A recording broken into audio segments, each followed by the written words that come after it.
pursuit of greatness begins at first light and never, ever ends.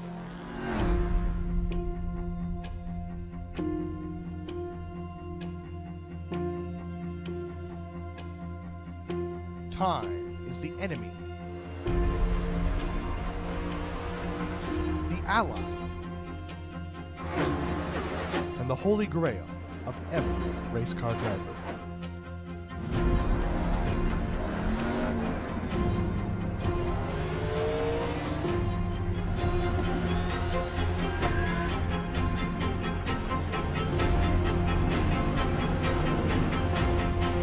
Who will be victorious? Only time will tell.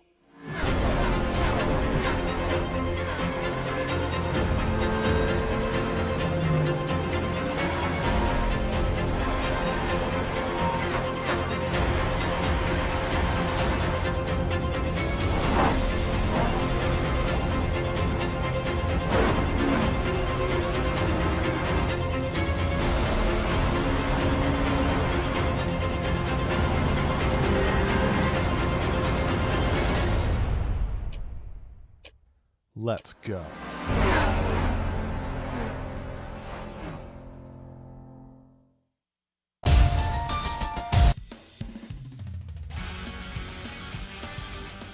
Whether it's the pageantry of the pre-race ceremonies, whether it's the thrill of simply qualifying and entering the race, or if it's even those rare few who have the honor to taste the milk and kiss the bricks, Indianapolis has its traditions that lures racers from all over the world.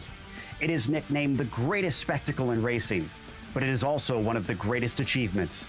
After today, one more driver will add their name to the list of winners as we get ready to watch the Majors Indy 500. And you'll see it all live here on the Global Sim Racing channel. Hi, I'm Joe Peak, and with me in the booth tonight is Adam Lindgren and DJ Clark. Behind the scenes is our director, Sean Ambrose, and he's using cameras provided by Dougie Beard. Indianapolis 4 corners and 2.5 miles could always be summed up in the most basic of ways, but let's head to our track guide to find out a little bit more about it instead.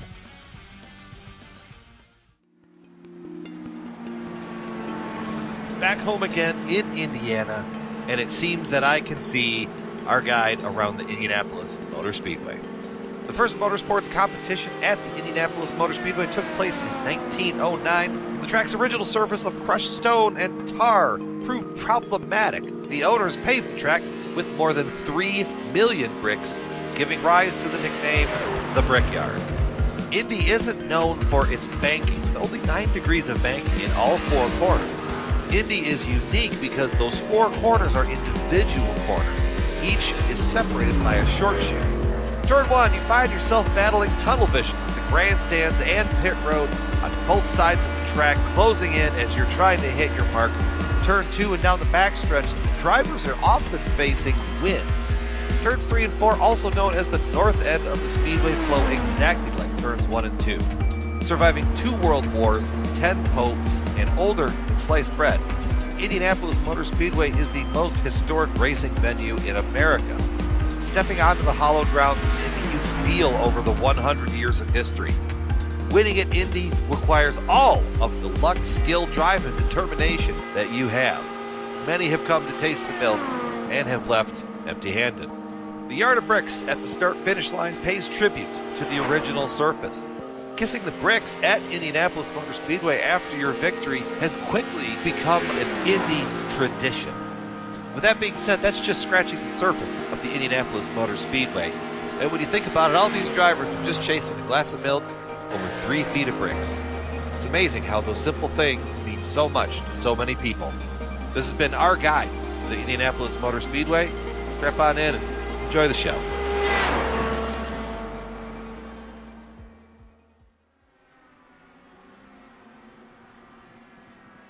Adam, there's always those races in the majors that the drivers will want to win that little bit more. I have to imagine this is going to be one of them.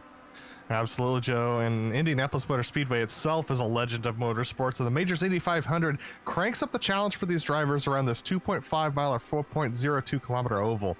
The IR-18 may look familiar to viewers of last year's dramatic and contentious America's Regions race, but this car behaves entirely different this season. With an adjusted tire model, the car is extremely floaty and dangerously loose on the first lap. And following a caution, that has led us to 22 cautions in the international region and nearly 17 in the European region races. Patience will therefore be the name of the game as they navigate the 9-degree rectangle of a track that is Indy at over 235 miles an hour, less than 2 car lengths away from each other at the best of times. The weather will hopefully not be a factor, but keep your eyes on the racing line to see whether or not they scrub off the rubber and green up the track before we go green into the racing session, as that would lead to even less grip for our drivers at the beginning of this race. If we can get 20 laps of green in our first stint, Joe, not only will I be very surprised, as the other regions only got to at most 2 laps before their first caution, but it would also set the drivers up with a relatively rubbered-in track to race on for the ensuing restarts. Well, this is going to be obviously a little bit of new territory, but hopefully we'll get some good racing. Meanwhile, let's take a look at the championship. Those who were hoping for a closer one last season, you're getting it. Christian Challoner only 3 points ahead of Andrew Waring, and then it's 10 points back to James Walker, who's doing pretty fine on his own. Of course, Steve Driscoll and Josh Chin only separated by 2 points for the 4th place, or in a very tight battle as well. We'll see if that switches around by the time today is over. DJ, what about the Sportsman Championship? Well, Joe, it's just as close in that Sportsman Championship, with Ozzie Milwain holding only a 3-point lead over Joey Haynes. That is because Milwain has been able to take 4 top 5s and a win this year. Haynes only 2 top 5s, but 2 wins. Justin Garrick is behind him, only a point back from Haynes. Only a point back from him is Chris Sherburne, and only a point back from him is Jacob Mink. So everything to play for in the Sportsman category. Absolutely. Let's head on to the pro team category. I mean, one of the reasons why it's so close here between Forge Racing Pro and Evolve Sim Sports is because 2 of the 5 rounds that we've been through so far have been multi-class, which keeps the teams and the championship points so close together. 6 points, by the way, is next to nothing. That's only a couple positions on track for sure. Kinetic America's Pro 1, they're not out of the fight either, 51 points back, but they've got a Dog Bear Red chasing them very closely behind. Kinetic America's Pro 2 also still in the fight, 94 points back. It's all up for grabs for that 3rd position, and also really tight between 1st and 2nd. They also have a sportsman teams section, and Forge Racing is also leading up at the top of that. From there, you get a little bit of a blip, but not much of one between the rest of them. Look at that 2nd and 3rd place, 1 point between Sector 5 and High Class Racing. Then you get back to Vengeance Motorsports at 27 markers behind, with Howler Racing and Evolve tied, but quite a ways away from anybody else within those top 5. We've got, of course, the Legends Championship. DJ, how's that sit? Well, in that Legends Championship, it is Kevin Hill on top, but not by a whole lot, only 2 points ahead of Brian Barnes. Behind him, 5 points back is Wayne Hutchinson, 4 points back from him, Brian Bennett, and 3 points back is Brian McGreevy. So a little bit more spread out there from 3rd to 5th, but once again, as we are seeing across all categories of the majors, it is very, very close.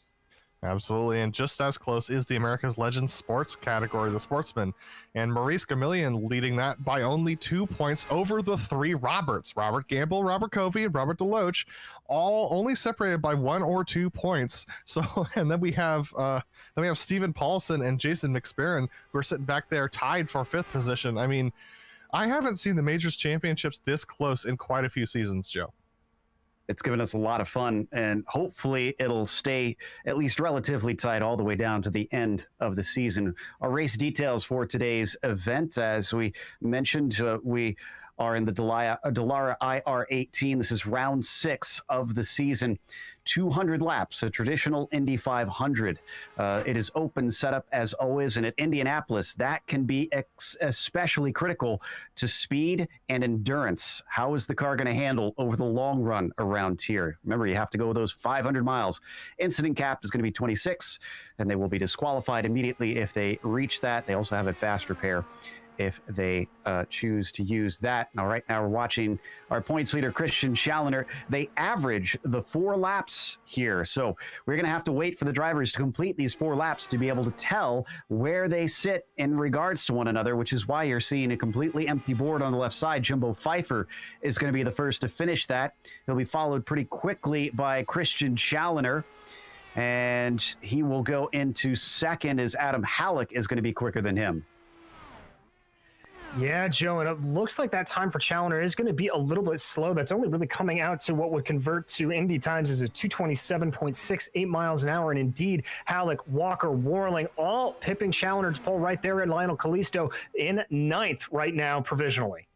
Yeah, Christian keeps falling down the order, back down to 4th already. So quite a few drivers, well, at least Christian Challoner is struggling a little bit, did not get the best qualifying in, and that's going to put him in the middle of the pack. And if the trends are the case, as we see James Walker jumping up to the top of the boards before Jason Brophy actually jumps up himself up to the top of our qualifying standings. But Joe, with Christian Challoner, our current championship leader, being knocked all the way back to 8th already, I think that's a real concern for him, considering the kind of cautions that we've had in the other regions today.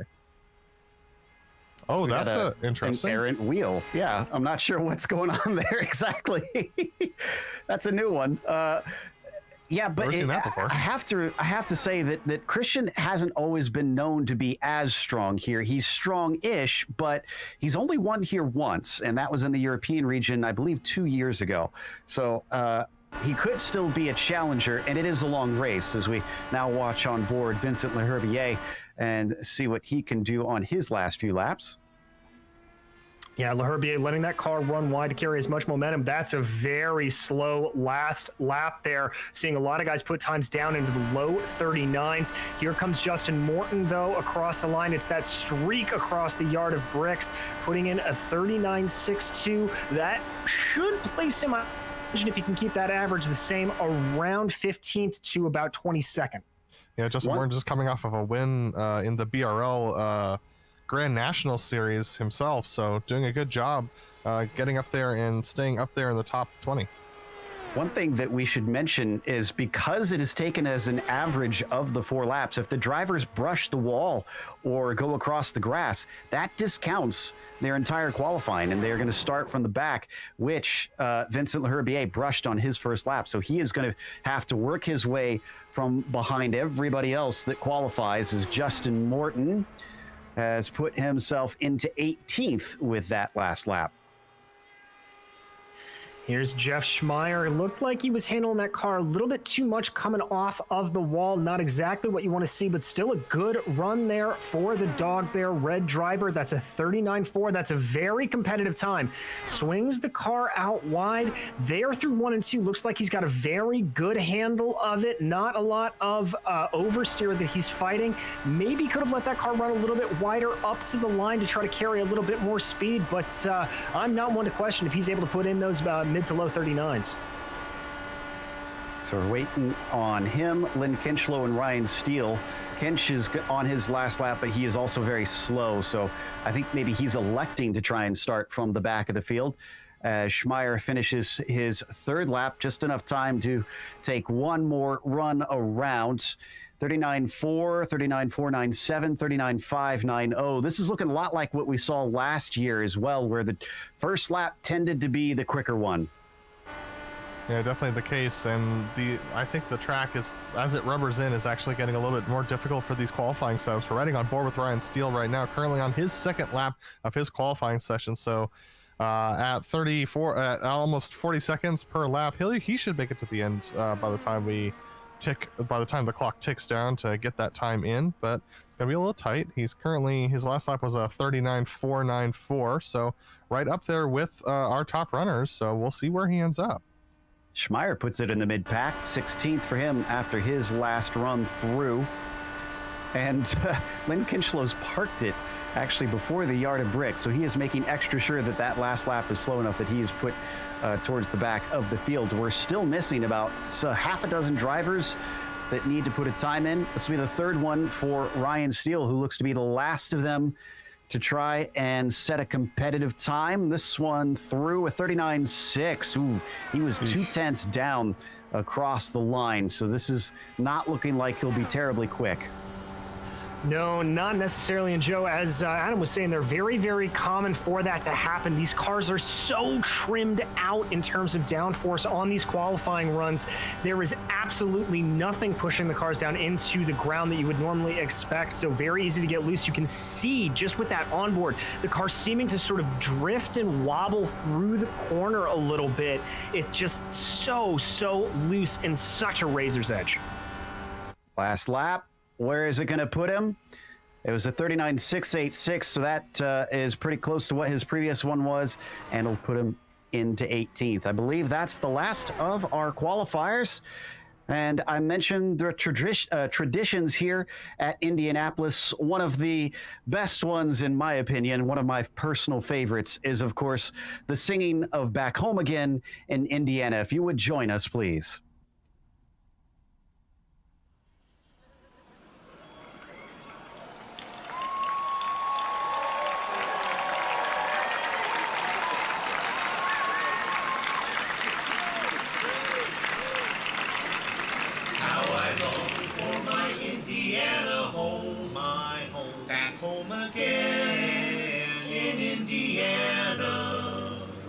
Seems that I can see the gleaming candlelight still burning bright through the sycamores for me. The new mown hay sends all its fragrance through the fields I used to roam when I dream about the moonlight on the Wabash. How I long for my Indiana home.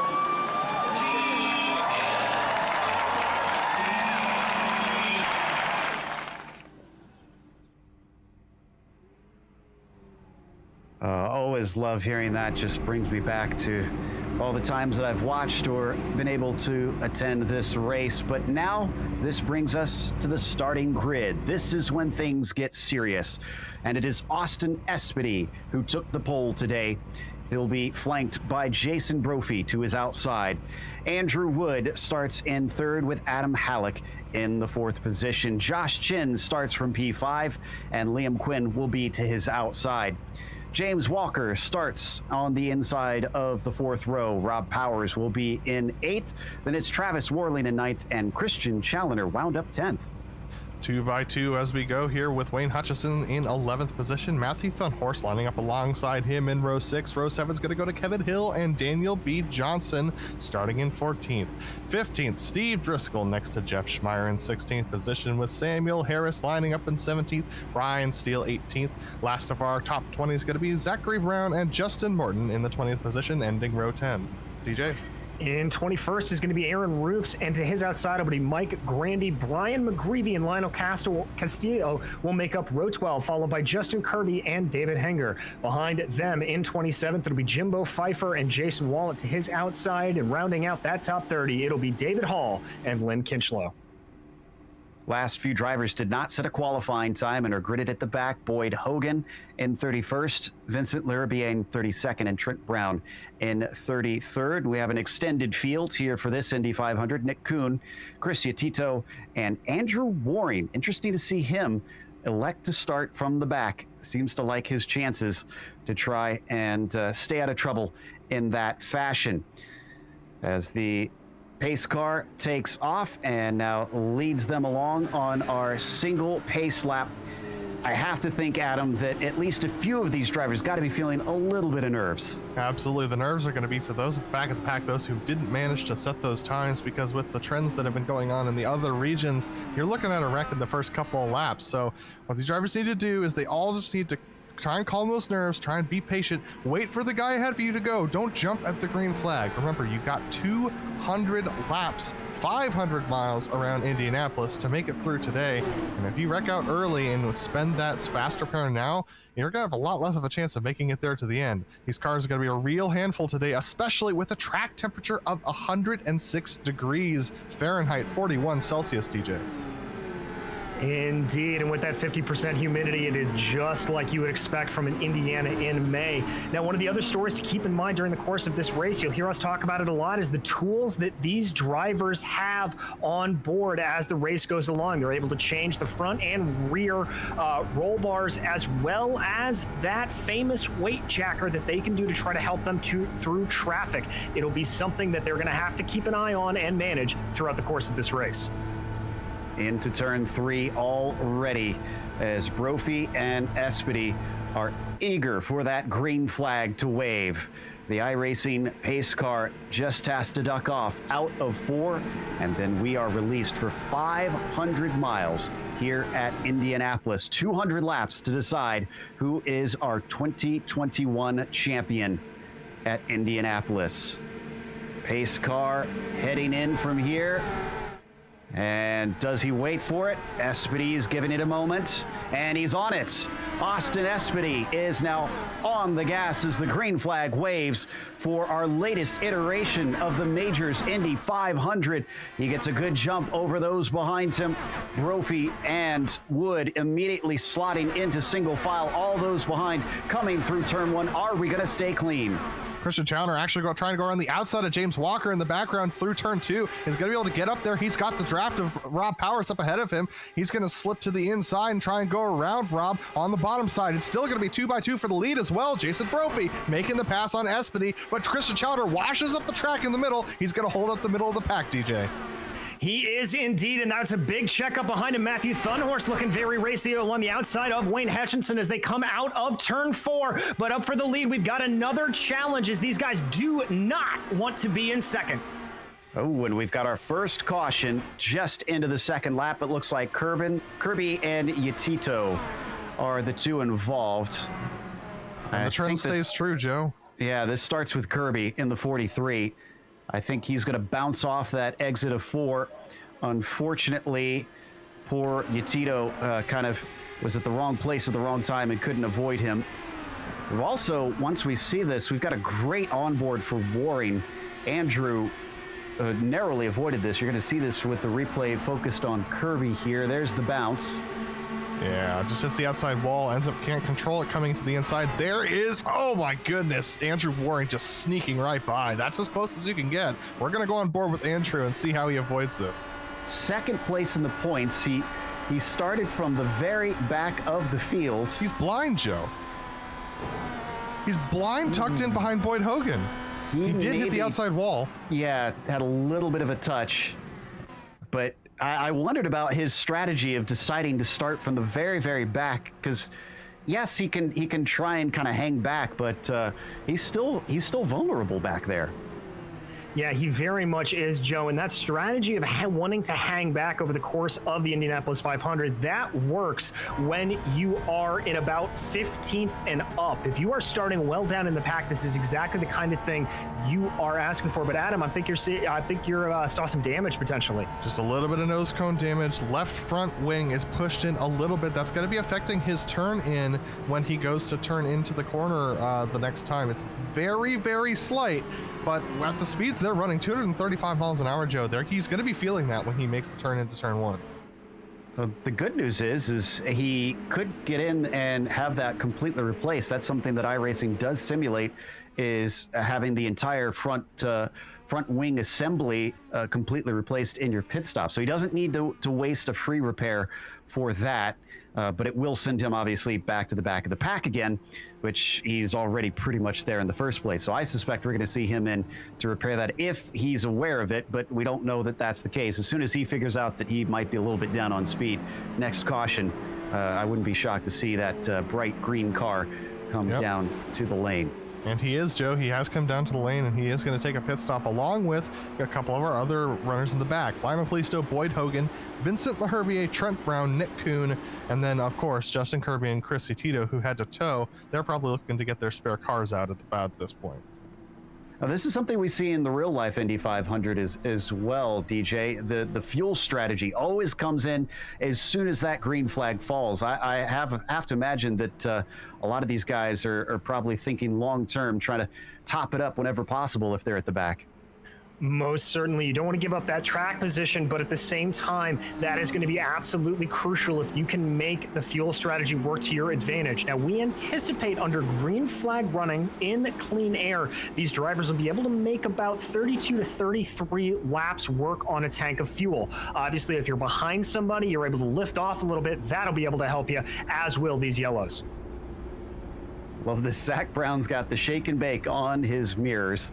So obviously having some fun with his paint scheme. We also saw Lionel Callisto. I love that throwback that he had. Someone who remembers vividly seeing that player's car win here in '95 as well.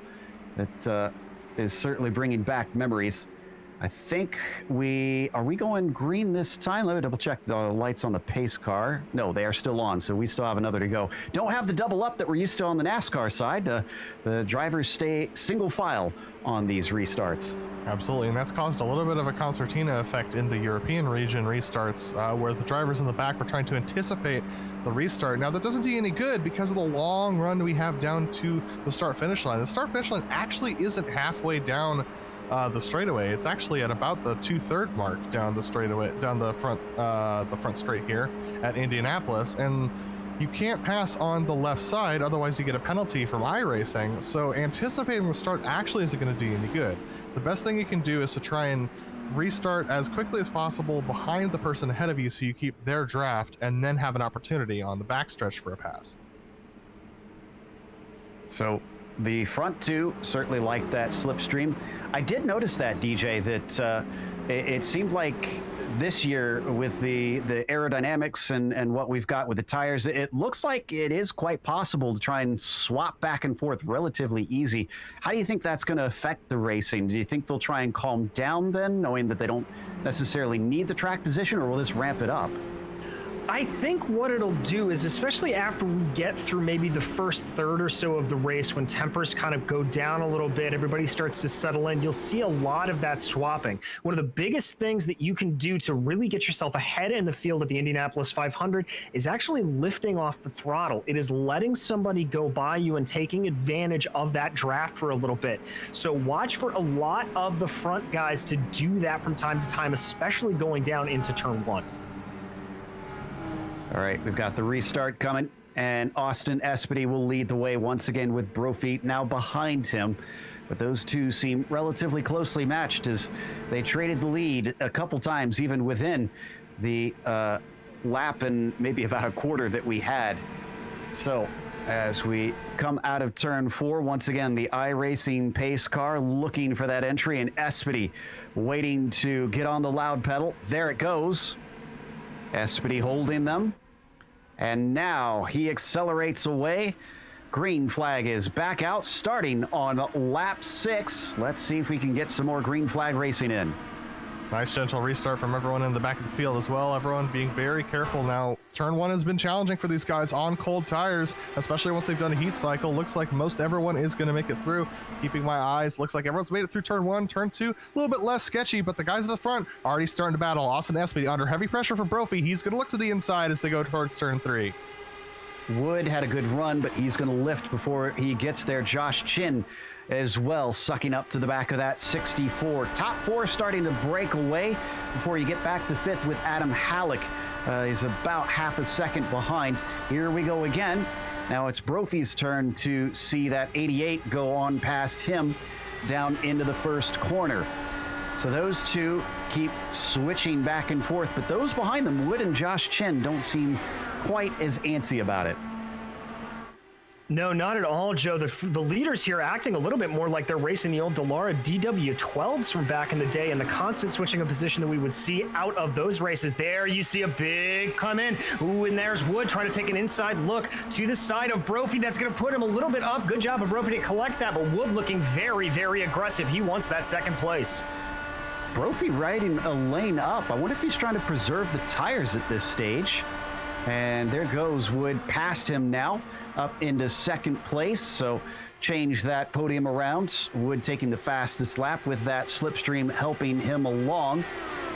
but this is looking really good. I'm seeing quite a bit of patience, at least from most of the front of the field. Not a whole lot of crazy moves. And in fact, as I look through the rest of the field, I see a lot of single file. Absolutely. Everyone's being very cautious. Now, that outside lane actually is a decent way to conserve your tires and possibly make a pass as well, because it's one of those things you have to be very careful with around here. As we see Liam Quinn actually making a pass on Adam Halleck around the outside on the exit of turn 4. The arrow wash that you have going on, oh, here we go. Austin Espedy on Andrew Wood once again. Andrew Wood actually going to go to the inside and take that position away as they continue to swap. But you want to make sure that you try and get as little dirty air on that front wing as possible. As you saw Austin Espedy actually take to the outside. Espedy is he's a regular in the Indy series here on iRacing, so that's why we're seeing him up at the front so strong right now. Lionel Callisto taking the fastest lap. I mean, if I'm honest, all these names up at the front are no shocker. Josh Chin, Liam Quinn especially, known for his savvy in the IndyCar, and we bring it up frequently here on our majors coverage, so he is in his element.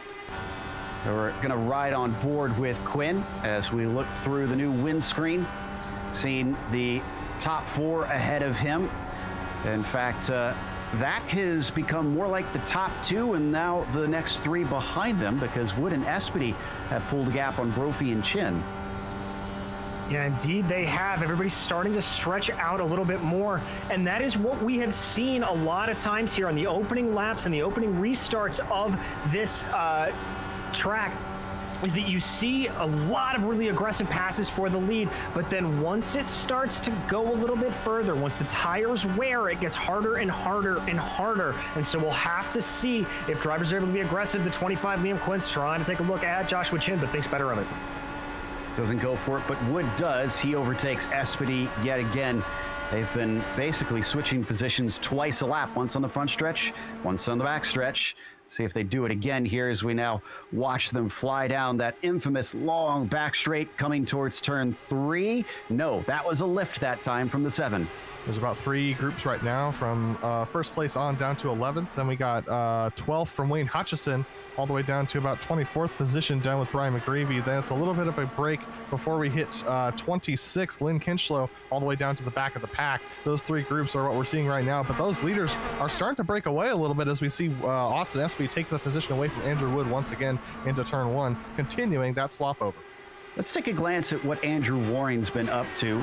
We keep looking at him because, as I mentioned, he is second in the points, so he is a big player, and he washed up really high out of turn 1. Thankfully, did not touch the wall, but he's definitely making progress. That's another one down. He's now in 21st with that pass on Roos that we just saw. DJ, it looks like Travis Worling was trying to make a move on Christian Challenger for the 8th position. Christian had a great start of the race, but this restart's not been favoring him quite as much. He's not been able to claw back his way up to Rob Powers in that 7th position as of yet. We've had a wreck. Whoa. Ryan Steele's gone around. He's off the racing line, but we got a caution.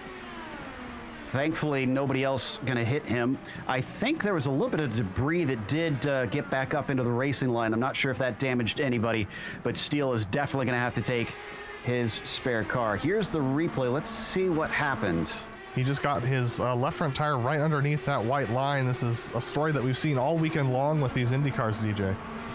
It is indeed. He just dips a little bit too over, and what that really does is it upsets the balance of the car. It's a very slight change in gradient there, and we'll watch with him on board. So watch this left front tire. You can see just a little bit of a dip. He may have picked up some of the rumble strip, almost catches it, but if you're going at those speeds, once that car wants to turn around on you like that, there is almost nothing you can do, and Steele finds that inside barrier very quickly. So onto his pit stall as everybody else catches up to the pace car. The thing that struck me is the brief moment that we were able to look at Waring. He was actually scything through the field what looked rather easy. He was going around the outside of a lot of cars. Now, we don't have many marbles there right now, so that might be facilitating that, but I was kind of shocked at how easy he made it look. Well, he took the first 5 laps of that run very easy. He was very gentle on the car and was trying to stay out of the arrow wash of the cars ahead of him, and then just started to cut through the field. And those cars that had been up battling each other early they had their tires way too hot, and so he was able to just cut through quite easily because he'd gotten his tires warmed up but hadn't heated them up too much through scrubbing those front tires being right behind another car. And I think that's what made it so easy for him to make those passes. Now, he's got some work to do, but he's going to find his way up towards the front at some point. Our second caution of the day. And is Brophy actually going to come in and pit? This is very early, lap 14, and yes, he is committed. Jason Brophy down on the lane. We got another one of our UDOX cars in, Travis Warling. Do you have anybody else? Looks like Justin Morton is going to go for an early stop. I see Nick Kuhn, Boyd Hogan, and Trent Brown, a number of them from the back. Justin Kirby, Mike Grandy, Wallet, and Hall is in. I see Lionel Kalisto going to take another one. So is Jimbo Pfeiffer. And Joe, I've got to say, this makes a lot of sense for some of those drivers in the back, like Warling and Morton, even guys in the mid-pack. But I'm a little bit... Oh, that's a slow stop. That's Warling already out and on the way. He's jumped Jason Brophy. What is going on with Brophy? Did he get some damage that we couldn't see, maybe?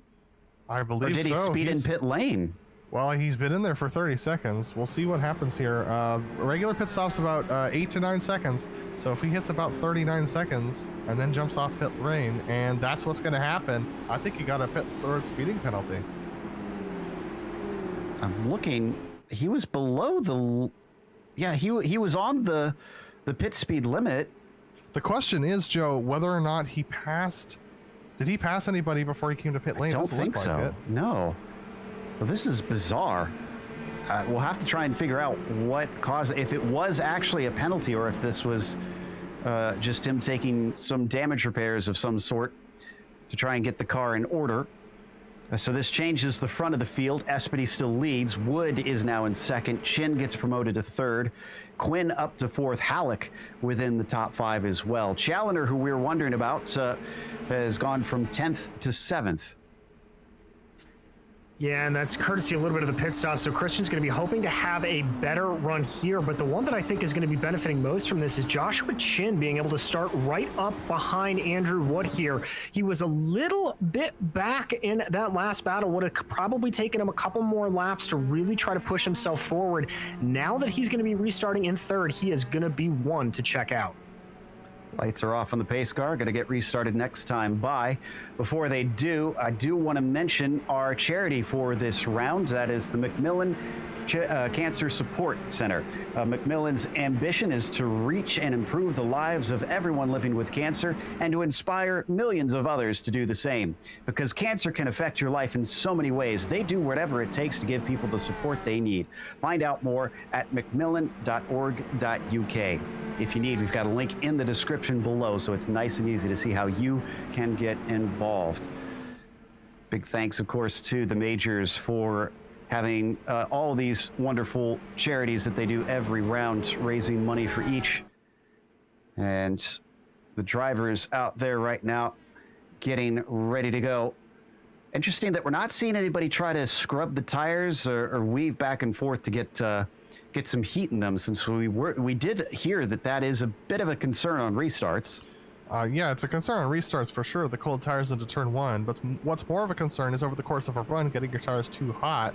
So I think the drivers would rather risk a sketchy car through turn 1 than to overheat their tires before they go into the corner, especially because turns 1 and 2 on the opening lap of a restart really are not a great place to pass because everyone's so on edge. So I think it's better for everyone to just keep their tires cold and warm them up over the course of a run, especially as you run down the back straight at 235 miles an hour.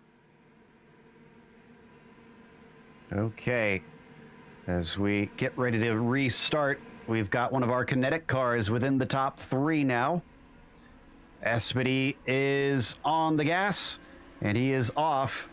Green flag is out. He gets a pretty decent jump over Andrew Wood, but I doubt this is going to be enough to break the slipstream to him, as this is relatively calm down into the first corner. In fact, the front of the field got pretty spread out from that jump that Espedy was able to nab. Yeah, absolutely. Everyone pretty strung out here, and the back of the field pretty strung out as well. So there you see just a little bit of poking out there. Wayne Hutchinson is going to be the first one under challenge from Kevin Hill down the 10th position. He really did not get a good start trying to catch up to James Walker. But the lead of the race very tight between Austin Espedy and Andrew Wood once again. Whoa, that was a close moment. Yeah, Wayne Hutchison and Kevin Hill washing out a little bit coming off of turn 3. Hill under threat from Daniel B. Johnson. As up at the front, it looks like Wood going to get ahead of Espedy for the lead. So switch that back around. Liam Quinn now up within the top 4, and he and Joshua Chin certainly have the tow from those two ahead. They do indeed, and here comes Espedy wanting to take that position back from Andrew Wood, dives it on in. Interesting there, Quinn continuing to run that high line. Chin drifts up in front of him a little bit. I think that checked up Liam Quinn ever so slightly, but watch here, Andrew Wood right in the tire tracks of Austin Espedy. I would not be surprised if he goes for another move into the lead, and indeed, as they cross the yard of bricks, he's going to pull out to the inside. Switching around once again, I want to update myself. It is actually 3 Kinetic drivers in the top 3 right now. And I think you can make that 4 because I believe that Quinn is one as well. Yes, he is. So the Kinetic cars look strong at the start of this race. Will they keep that up throughout the event? Espedy once again switching around with his teammate to take back the top spot. While we're watching the switch around, I am learning so much about how to drive an Indy car from Andrew Waring back in 15th position. The man is late apexing all of these corners. It's amazing to watch him do this. There you see him. He's running that outside line, and it's giving him so much speed off of the corners. He just ripped past Samuel Harris out of turn 2. I think he's going to try and go around the outside of Jeff Schmeier through 1. Let's see what he does here. Once again, that looked a little more high than I think he necessarily wanted, but he still gets the cutback underneath. And in the short shoot, you rarely see successful passes there, but he just blew past that one. He sure did. And Joe, we are past the point where I would say this can all be reliant on tires. He's been running on these things for 16 laps. Granted, some of them were under yellow, but Waring just has that car hooked up. He's throwing crossover moves almost like he's running a dirt track here. This is incredible. So Warren up to 13th now. We haven't been missing a whole lot with the leaders. They just keep swapping back and forth each straightaway. Wood and Espedy still retaining those spots. You can see they've got a little bit of a gap back to Halleck in P5, as Rob Powers is well hanging back roughly half a second. Justin Kirby's gone around and he's going to bring out the caution. I believe it's very close. No, he manages to tow before we get a caution. No, the caution is indeed out. And it's very similar to what we saw before. He's going to bounce off the wall. This time, though, it happened out of turn 1.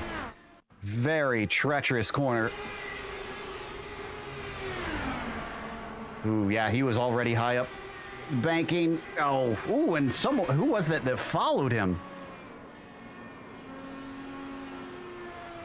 Yeah, it's really easy to have a sympathetic wall hit moment, especially when you're tucked in behind somebody and you get that air taken off of your front wing. That's why we saw that accident happen. So yet another about 5-lap stint followed by a caution from someone just unfortunately packing it too deep into the corner, not quite enough weight jacker on that thing, and just ends up getting into the outside wall. That was Boyd Hogan in the 96 who also made contact. It was a light brush, but even a light brush can hurt your handling and your speed here at Indianapolis. So I'm not sure how the 96 is going to be running after this. We'll keep an eye on him. That is the second big accident for Kirby, so he is done for the day. Has already disconnected. That's our first official DNF. Yeah, a lot of the other guys who have had problems there, Steele and Yatito in particular, running a 1 lap and 2 laps down respectively. But this is going to be the shot to see, Joe, because I think the majority of the field, indeed, they're all going to be coming down pit lane here.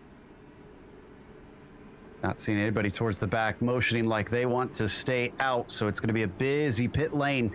And while in iRacing, they can ghost between each other on pit lane, miscommunications can still happen, and they can actually still make contact as well. So we'll have to watch out and make sure that nobody has any embarrassing mistakes as they all look for their pit stalls.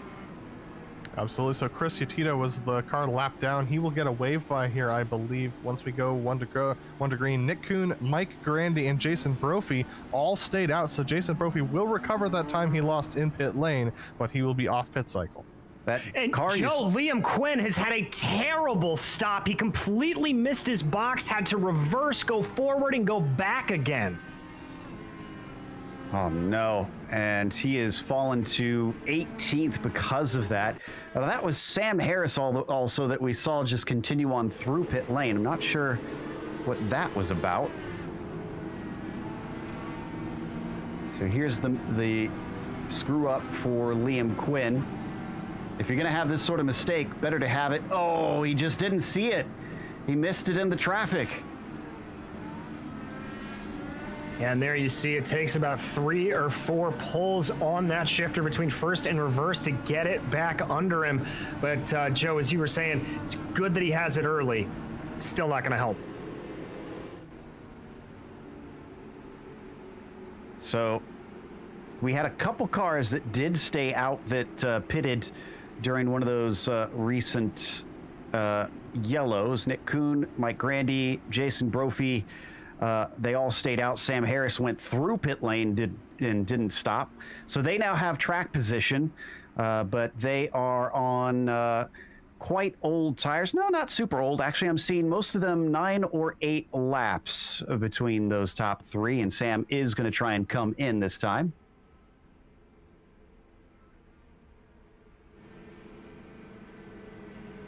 So just a little bit of pit strategy for these folks. Nick Kuhn and Mike Grandy, as you said. There's Chris Tito getting his lap back, so that will put him back onto the lead lap.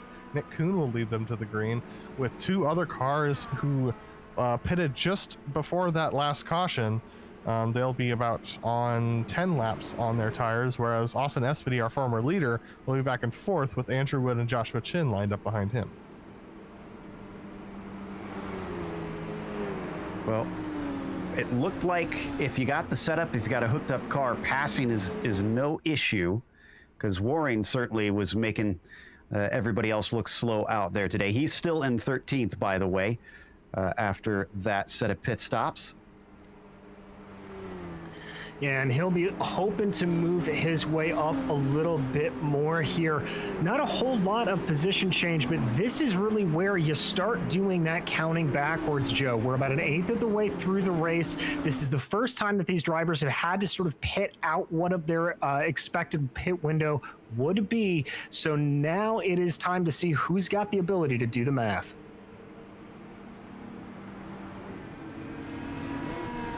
Okay. So, let's see, are we lights out this time? Double checking on that pace car. Yes, indeed we are.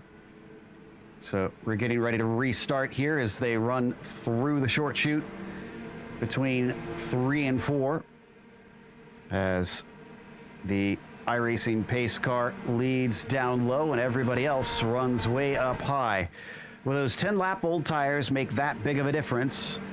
We'll find out soon enough. Nick Kuhn now has control of things, and away he goes. Green flag back out once again on lap 25 here at Indianapolis. Still have 35 cars out running today. Our first driver to have pitted out there, Austin Espedy in 4th. Ooh, very slow off of the first corner there for Nick Kuhn. He's going to lose out to Grandy, who's going to take the lead before they even get to the backstretch. Absolutely. Jason Brophy coming looking to the inside as well, but Grandy not quite quick enough either. I think Brophy might have an opportunity to look to the inside of turn 3. He's going to take it. Here he goes. He's going to take a very shallow entry, but look at this. Grandy way up high, a little bit too far off the line. Nick Kuhn's going to slow up and allow Austin Espedy to sweep around the outside. So these two are probably going to find themselves losing positions here. No, maybe not. Grandy wants to stick with it. He's going to fight back, but it's not as easy as a pass as we've seen for these other two, Brophy and Espedy. He'll still get the lead back, but he wants to face up with the big boys here. He does indeed. Brophy getting a little bit wide off of corner exit there. I think that's going to allow for Austin Espedy to maybe try for something. But there you go again with Brophy and Grandy duking it out. Espedy really not left with anywhere to go but to follow on that high line but in the dirty air of Jason Brophy. Brophy now able to move his way on by. That's Espedy trying for the outside and making it work. That's Grandy back down into third. Interestingly, Nick Kuhn hasn't dropped out of fourth as well. That might change soon because it looks like Wood is getting very interested in that position. And in fact, Kuhn goes way high through the corner, but doesn't lose the spot. So your order: Brophy, Espedy, Grandy, Kuhn, and Wood. Joe, I can report that Samuel Harris actually made contact with the rear end of Chris Tito, and we've had another spin. Aaron Roofs is around. And that is the 26 car. He's offline. No caution. I think we're going to be able to get away with this because he's still actually rolling. And Lionel Kalisto's slow for some reason.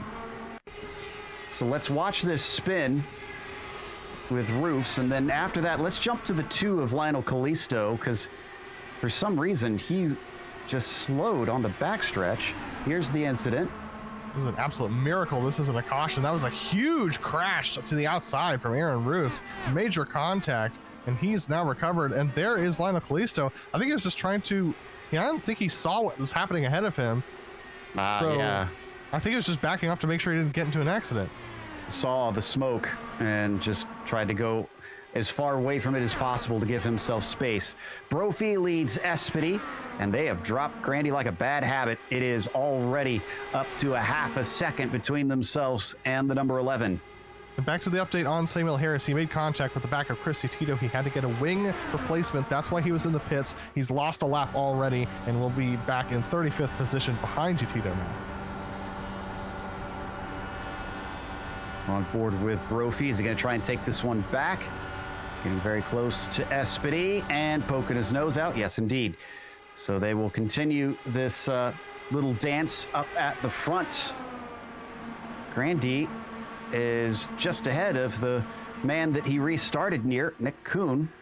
So Andrew Wood seems a little bit content, actually. I would have thought that Wood maybe would try to overtake them and keep touch with Espedy and Brophy.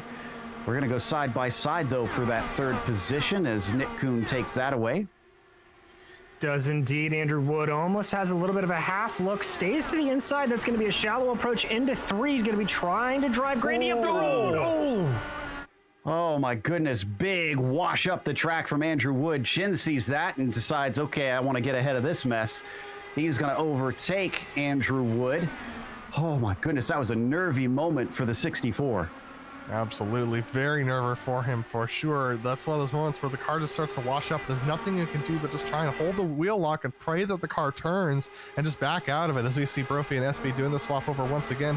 It's a very common thing we're going to be seeing, but here we go. Andrew Wood thought about looking on Joshua Chin, but thinks better of it this time around. Update on Christian Challenger, our championship leader, down in 11th position. He does not seem to have a car that can pass today, boy. And he's tucked in behind Andrew Waring and cannot get within half a second. Andrew Waring trying to make his way past 2 Forge Esports folks, Matthew Thunhorst and Adam Halleck, back there in 10th position. Also, Liam Quinn has managed to get up to 13th after his pit stop error. So the 25 kind of chipping away, but certainly not as drastically as we saw from Andrew Waring. We're going to watch from the 336. Andrew now trailing behind Matthew Thunhorst, one of our previous champions. Is indeed. Thunhorst running a very wide line again. That's seeming to be very popular, but drivers are going to have to be careful because as more and more marbles get laid down on this track, that upper line is going to be very, very slippery. So here he continues to ride behind. He's not necessarily on the mega charge that we saw him running earlier on, but still being up into P10 from where he started is very, very impressive for the 336. So we watch a little bit of side-by-side battling in front of him. Halleck and Thunhorst, teammates, also kind of swapping around. I feel like I expect to see a lot of these team cars close to one another, especially considering how heavily they tend to work on these setups in this series together.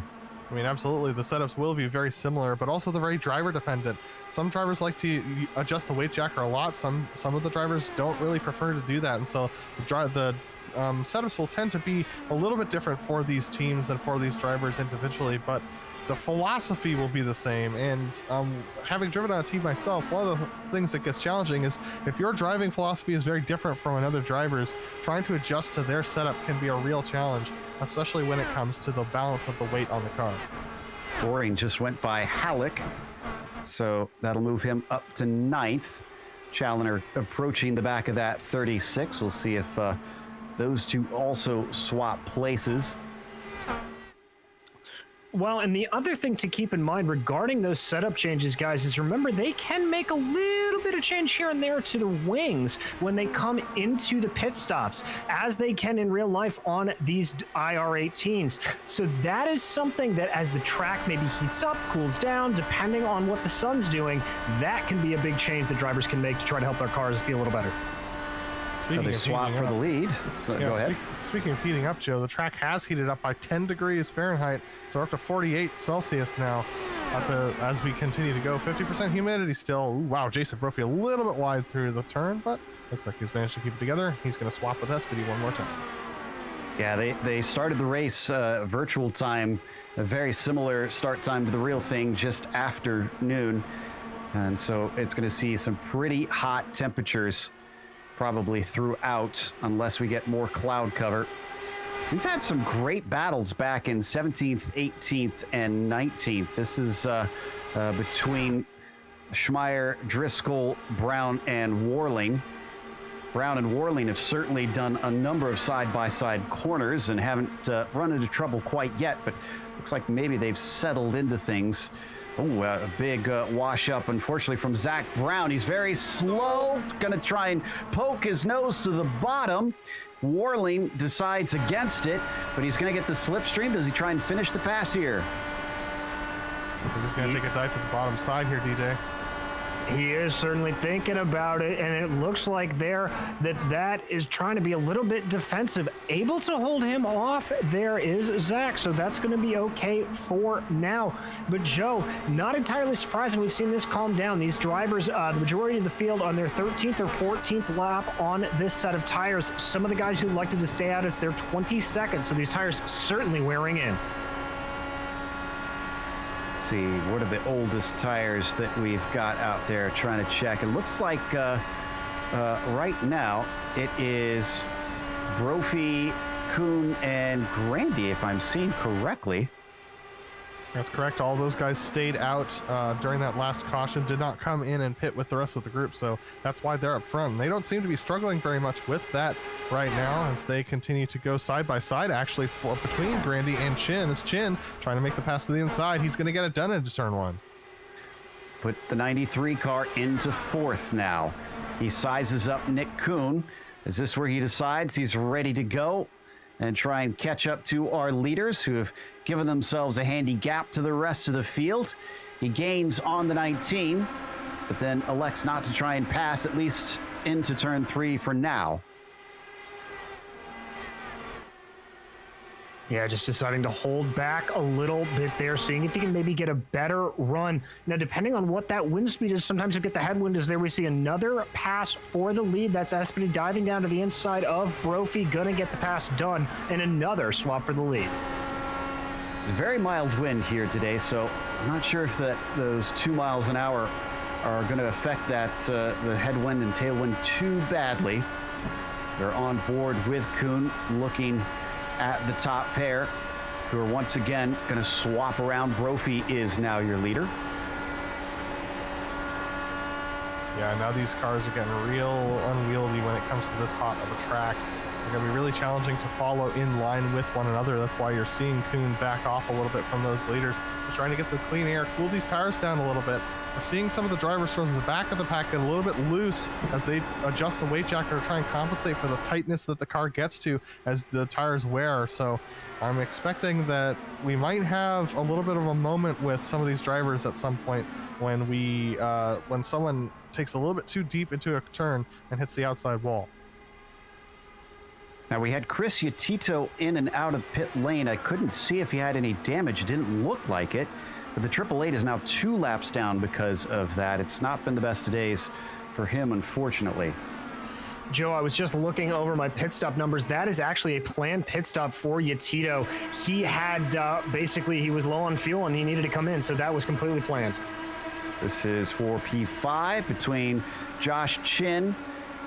Mike Grandy and Andrew Wood. Very close between those two as they went through the short chute off of turn 1, and Andrew Wood had to back out of it and let Grandy take that position. While that was happening, Liam Quinn made it past Christian Challoner, so Christian not really feeling good in that car right now. He might be just biding his time, but something tells me that the setup is not to his liking at this point in the race. Good news is he's got a lot of clear track around him. He does have James Walker behind, but in front of him, it's basically open air. Could be just looking after things, or could be that, like Adam said, he just does not have the pace today in this combination. Haven't really missed anything between Espedy and Brophy. It's the same thing we've been mentioning. This right here, Brophy and Espedy switching around at the end of the straights. And Joe, one of the bigger things that this is really going to do is this is frankly very reminiscent of what we saw in the middle stages of last year's Indianapolis 500, where you saw Dixon and Rossi swapping the lead over and over again. I estimate that this will probably save them a lap, maybe a lap and a half's worth of fuel. And so that means they'll be able to extend that stint a little bit longer. And maybe guys like Nick Kuhn that haven't been able to take full advantage of it, and they'll be... No! I'm sorry, but Christian Challoner and James Walker almost made contact as they went through turn 1 into the short chute. That was about as close as you can get. We're going to take a look at it here. Ooh, wow, my goodness. And in fact, I think there was the tiniest bit of contact between the pair of them. There must have been a 0x in there. Unfortunately for our championship leader, he is still running right now in that 12th position, but he is hemorrhaging time. That was James Walker who was trying to pass him for that 12th spot. So Christian just not feeling comfortable at this stage in the run. You can see him off the bottom of the track there as we go back to the lead. Austin Espedy and Jason Brophy really starting to pull away from Nick Kuhn. 1.2 seconds is the gap between those top two and Nick Kuhn in third. Yeah, we have to remember that Walker is one of the championship rivals for Christian, so it is important between those two to finish ahead of the other, but it's still very early in the race. We're only on lap 44, coming to 45. Leaders are now hitting lap traffic. Pfeiffer going to stay up to the high side. Oh, he's not able to let Brophy through. Brophy's going to have to do it the difficult way through the short chute. This gapped himself and Espedy by about 0.7 of a second. Can he cut this back down? I mean, he's certainly in the effective draft range here, but it's going to be very, very tricky. The other thing to keep in mind is, by my numbers, Brophy's going to need to come into the pits within about the next 4 or so laps, I think, depending on how much fuel he was able to save, was able to run under some yellow, so that may help him out as well. Joshua Chin makes the pass on Nick Kuhn for the third position behind these guys. Nick Kuhn having a run back at him, but he's actually going to back off and do a little bit of fuel saving. Nick Kuhn looking like he's going to have to come into the pits in the next 2 to 3 laps as well. Yeah, that caution that they had obviously will help them get a lap or two, but not a lot. Watching from on board the number 19, flying down the back stretch along the golf course into turn 3.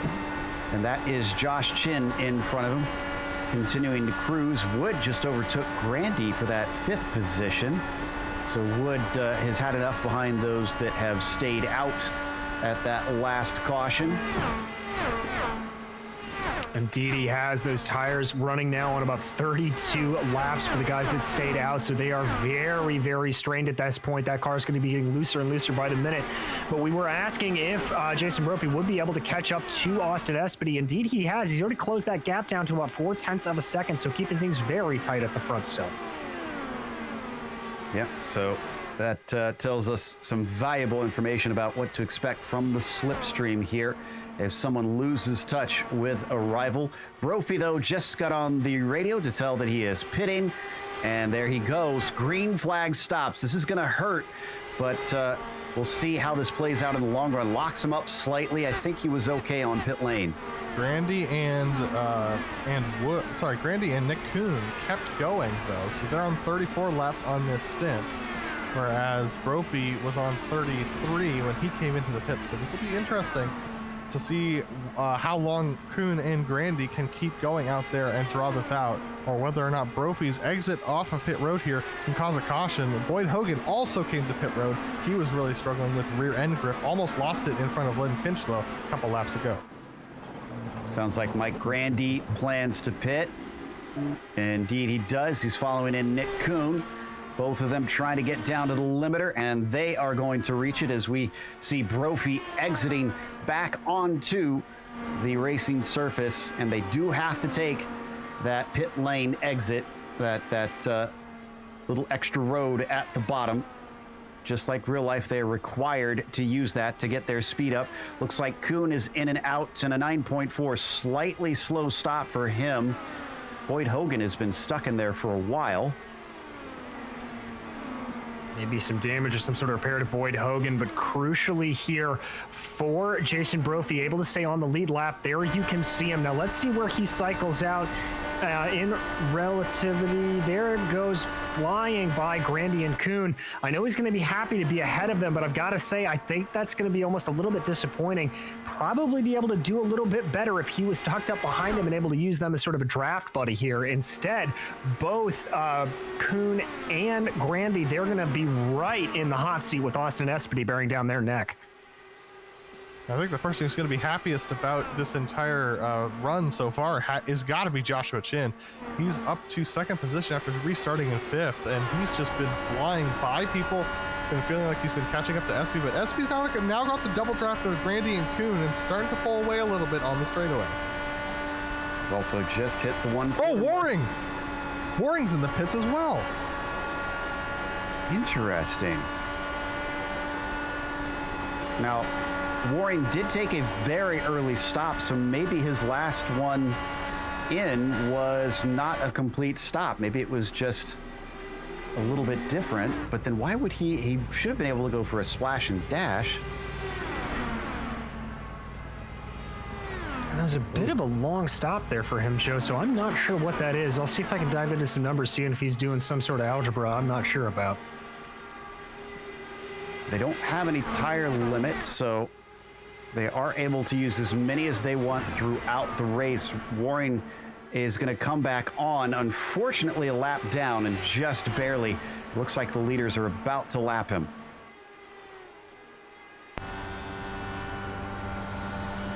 And here we go. Austin Espedy slipping up the inside there. Joshua Chin's going to try and follow him through, but Andrew Waring's going to stay right behind Espedy.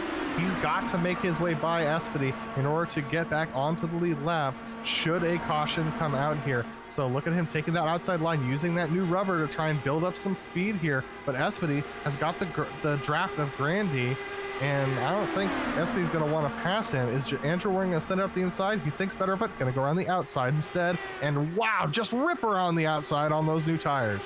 Oof. We knew he could do that before.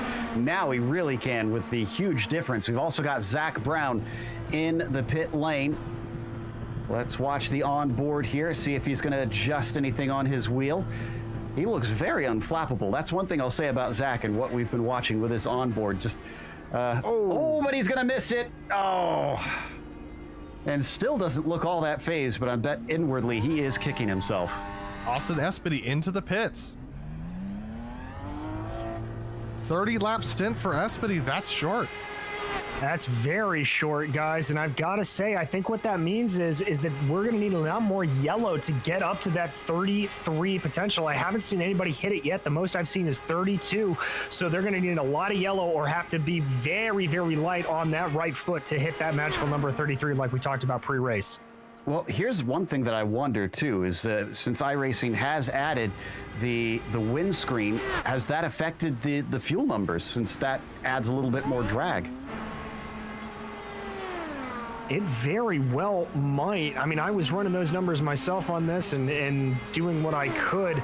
I don't think it takes off enough to do it. We keep an eye here. This is Espedy and Brophy. Brophy's going to get by him. There you go. So that could have effectively been for the lead, but we're still waiting on the likes of Wood, Chin, Quinn, Halleck, all of them to pit. A number of drivers on lap 32, some of them already on 33. I see Hanger and McGreevy. Halleck just called that he's pitting. Johnson as well. Yeah, Andrew Waring right now in effective third position, so he really had a success on his pit cycle as well, but he's under challenge from Nick Kuhn, who pitted recently as well. Nick Kuhn's going to be passing him on the inside as they went right underneath us, and look at this, everyone coming into the pits now. Yep, that is the magic number. So a lot of green flag stops. Let's see, did anybody stay out? Travis Warling did. So did Hanger and Kevin Hill. Everybody else behind them elected to continue on. Looks like Justin Morton is also going to be able to take an extra lap. I believe you're right there, Joe. And so everybody else that is out right now, including Warling, Hanger, Hill, and Morton, they're all going to be able to hit, it looks like 33 by the time they dive into the pits. Everybody else hit 32. So there's a lot of games to play, and it looks like it really relies a lot on what you can do in the car to make it work as we watch these leaders now diving down pit lane again.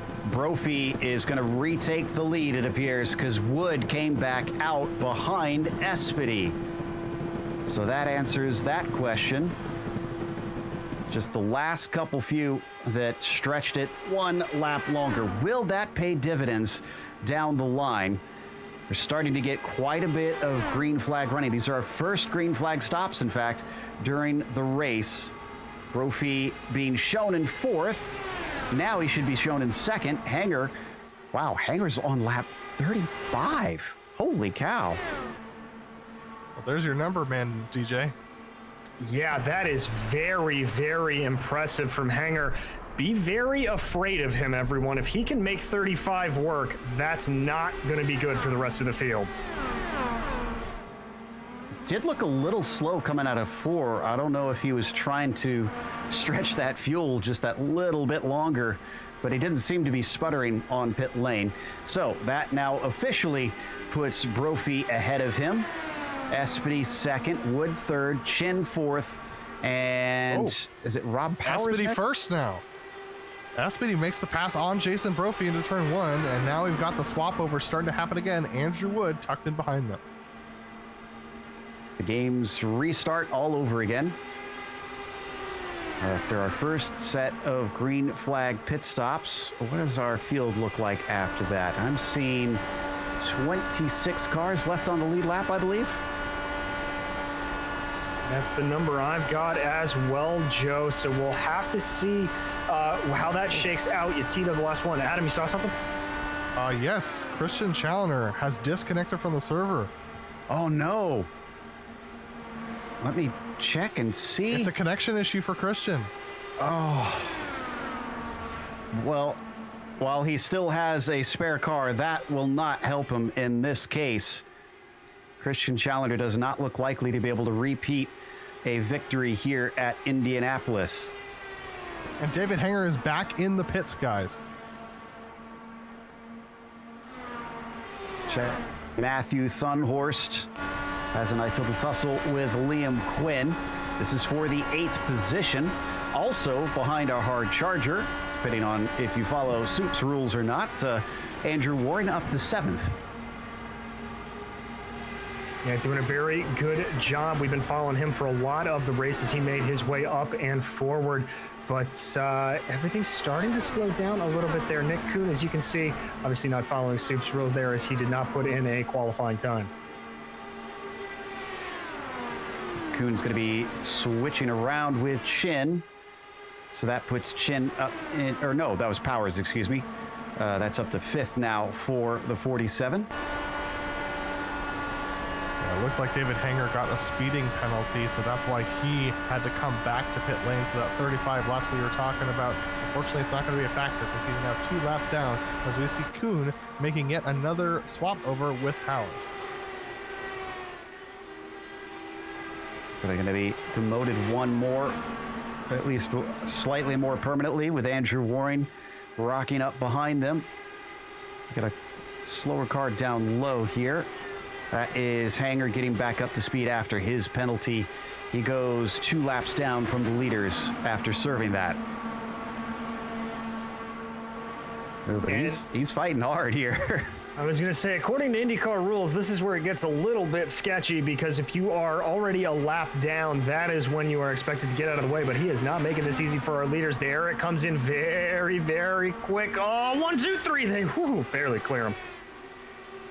And it looked like that caused Powers and Waring to wash out a lot into the first corner, tucked up behind Nick Kuhn.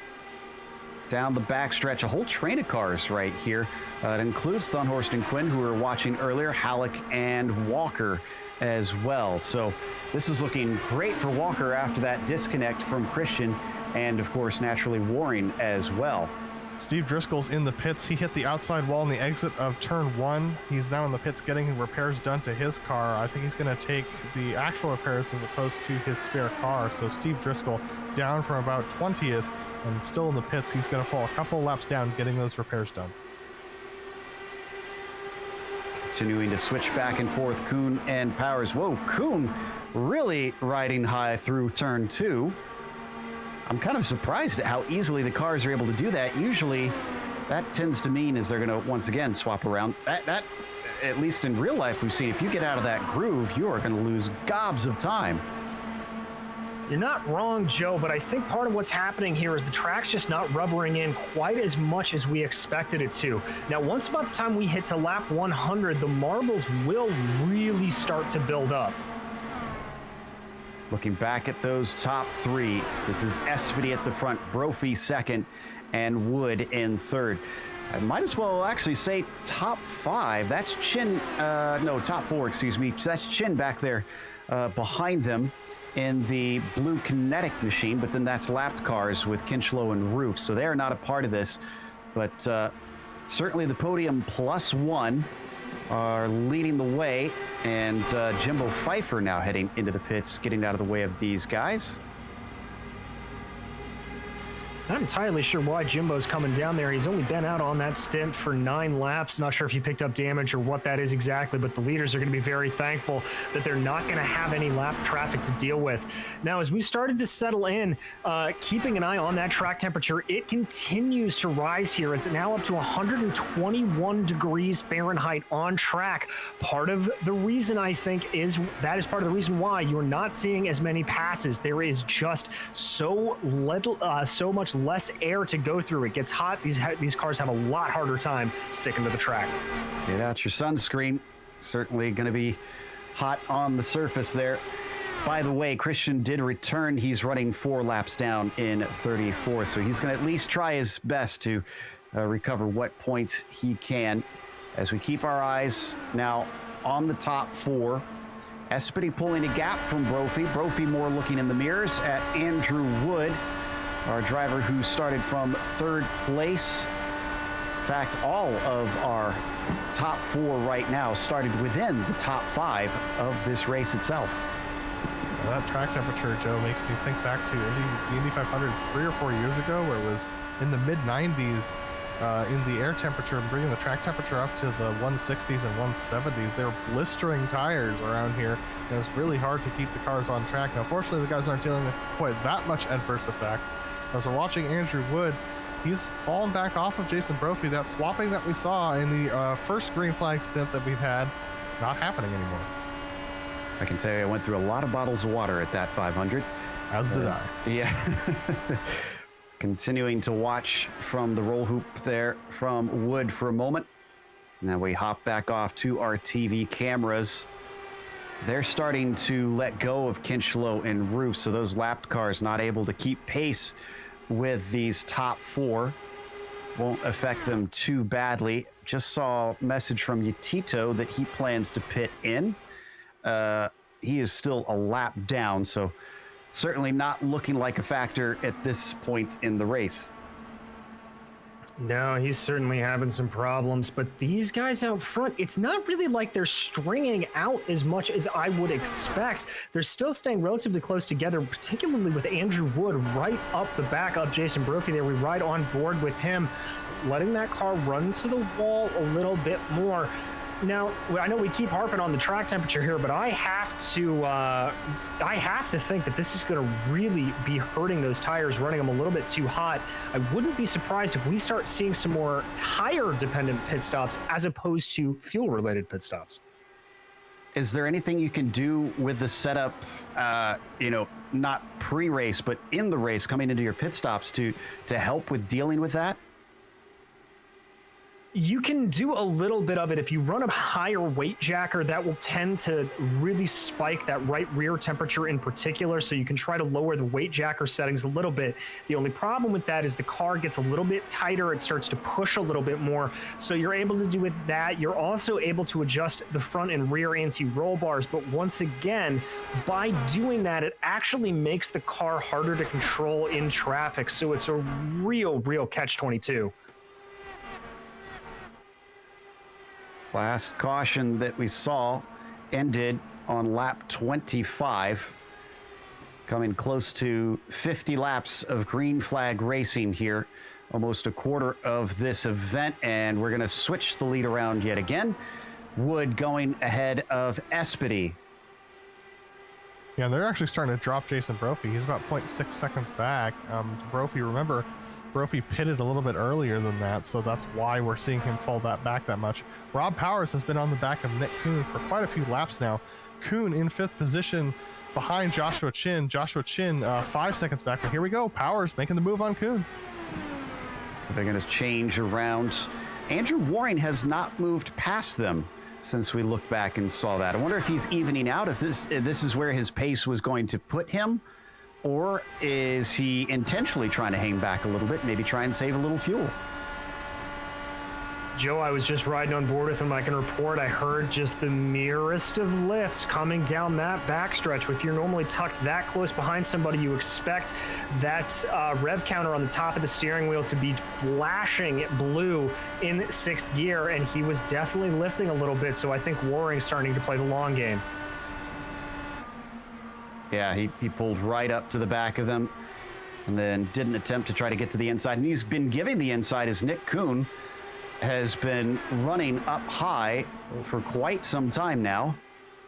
Yeah, this is fascinating because Andrew Waring, who was running the outside that entire first stint, now you see how much he's just backing off through those turns in order to make sure that he keeps fresh air on that front wing.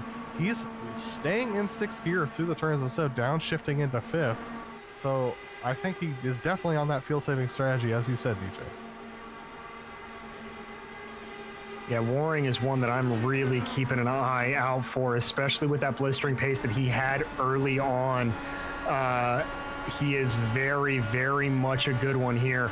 So as we continue to go along, crossing near 75 laps in the books, this 336, the Canadian driver, Andrew Waring, he's going to be a favorite. Got a few drivers up here at the front that are off strategy. Kuhn is one of them. Will be pitting a little bit earlier. Waring as well. Kuhn probably a little bit sooner, 2 laps before Andrew. And then, of course, we were watching Brophy and Espedy earlier on, who pitted early. Excuse me, Brophy and no, I believe it was Espedy, wasn't it? No, it was Kuhn that I was thinking of. Excuse me.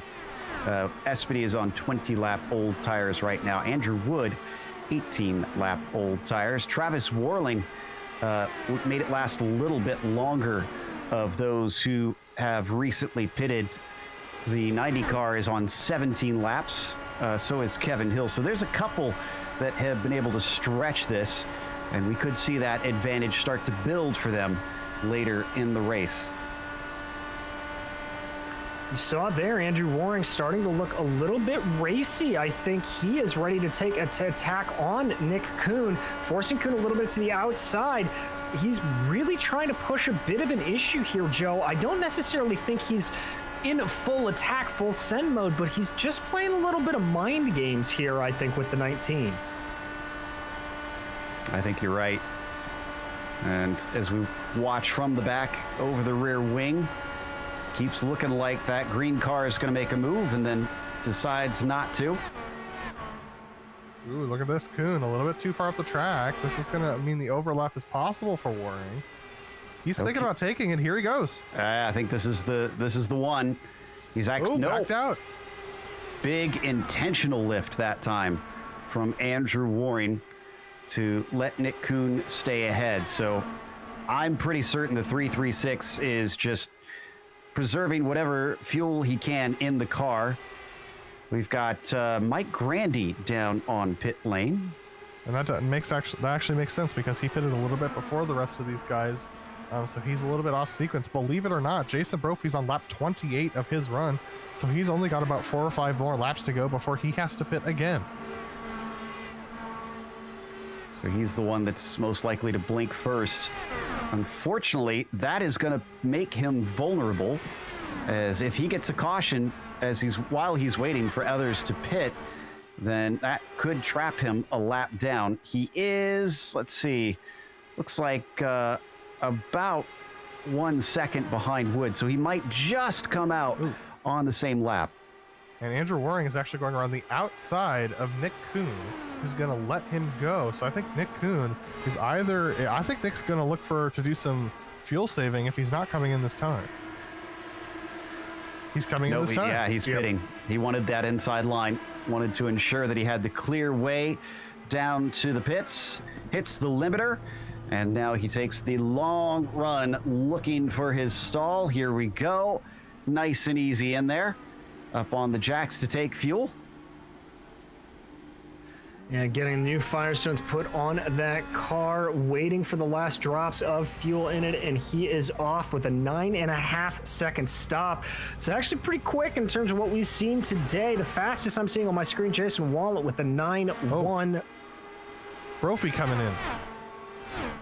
On 30 laps. Interesting. And he was a full second behind Andrew Wood when he came into the pits, so that's going to be a little bit compromising for him when he comes back out. Being the first one to pit means you run into a problem where you actually burn off your tires a little bit by the time the other people get out. That's how we saw Espedy pass Brophy so easily this past run. So Brophy coming into his box, he's going to be right there in that second box, slides in, nails his pit. Up on those jacks, let's see how long this pit stop takes. 9.5 is what the average we've been seeing recently. Drops down 9.6, not great for him.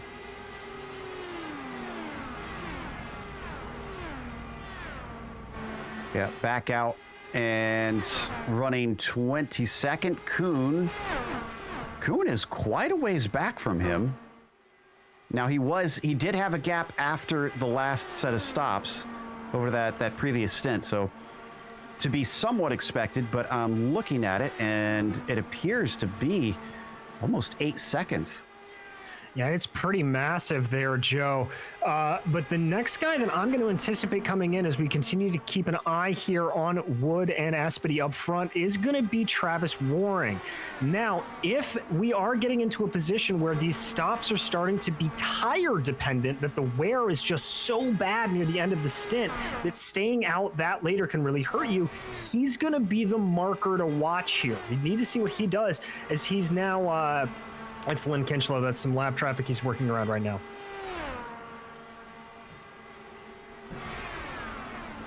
Getting close to the halfway mark in this race. Who do we expect in next? I'm going to guess Waring. Absolutely. In the 336. Yeah, he's on 31 laps right now. Now, Waring has been doing massive fuel saving when he was tucked in behind Powers before, but look at this, looking to be fairly aggressive. He doesn't look like he's looking to come in right now, Joe. Looking to possibly make a pass on Powers. Let's see what happens as he exits turn 4. Yeah, he's staying out for another lap. Getting in behind him. Does he actually overtake him? Yeah. He's going to get beside Waring up into 4th. I guess he's had enough of that fuel saving. He's towards the end of the stint. Might as well make it go time. Quinn and Zachary Brown are both in for their stops, so they're the next ones to blink. I would have expected Waring to be that one, but he's decided against it. Rob Power's going to tuck in behind Waring and do some fuel saving of his own. 27 laps into his stint. Waring just gave the call. He is pitting in. So he saved enough to make it to 32 laps on green flag racing. And there he ducks away. Brophy, where is Brophy? Brophy's coming through turn 2.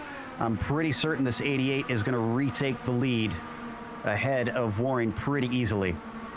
I mean, Brophy was 7.5 seconds up ahead, up on the road of Waring, so I think that's where we're going to see that happen. There he is. He's tucked in behind some traffic, though. This could be really affecting him negatively.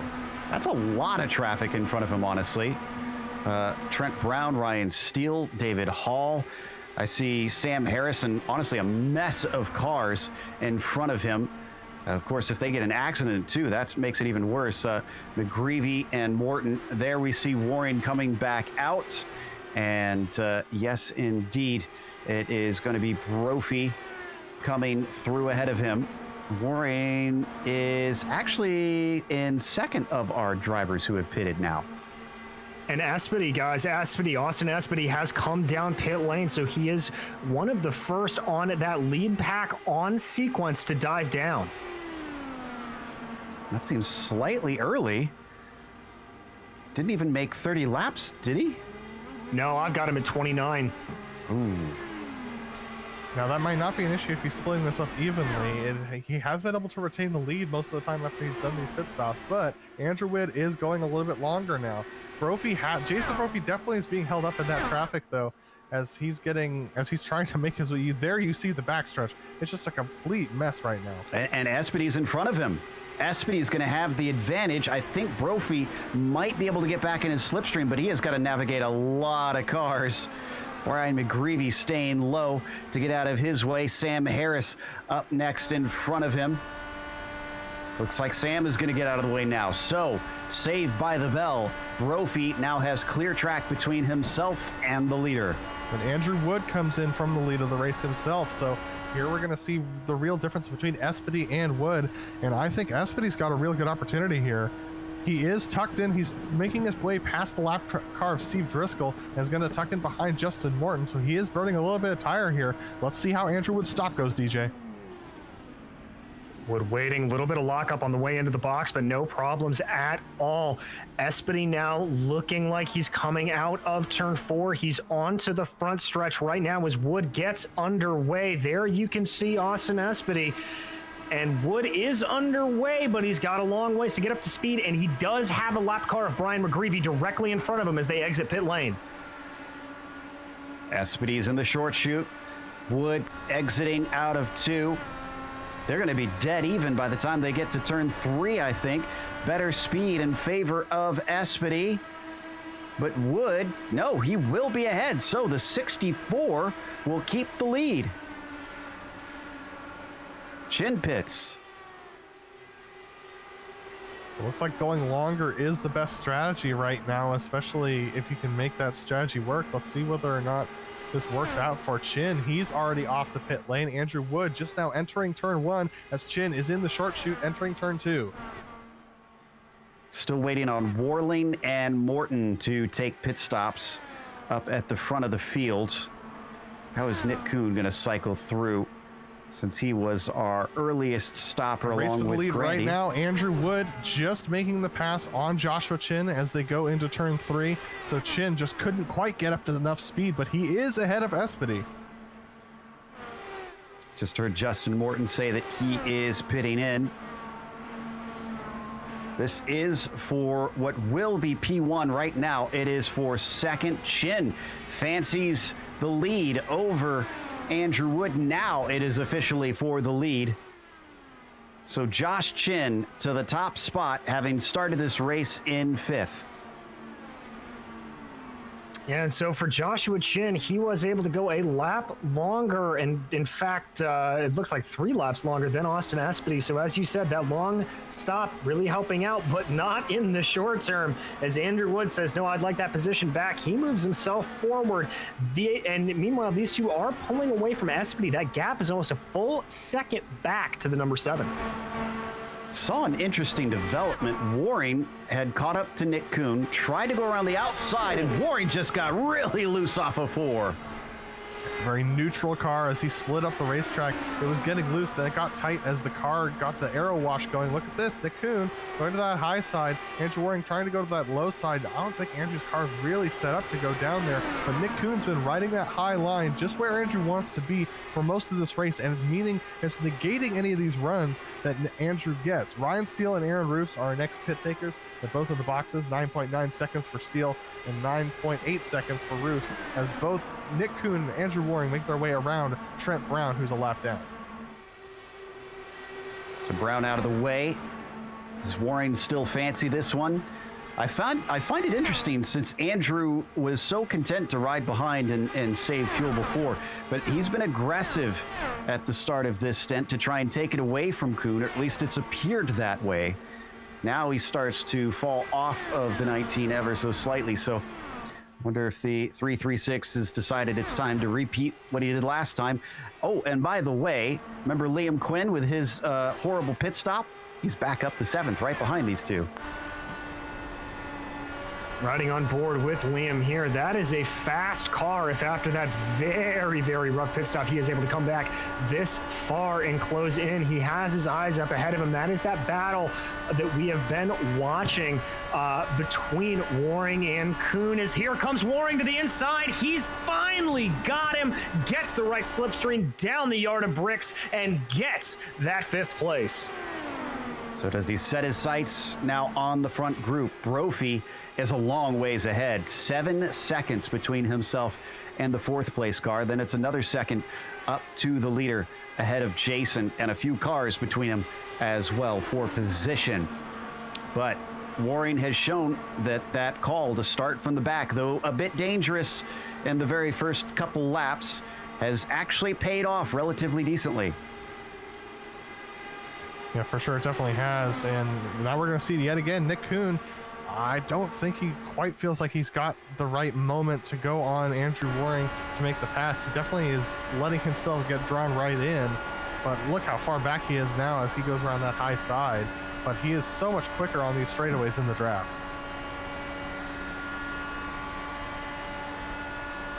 Looking over Kuhn's shoulder.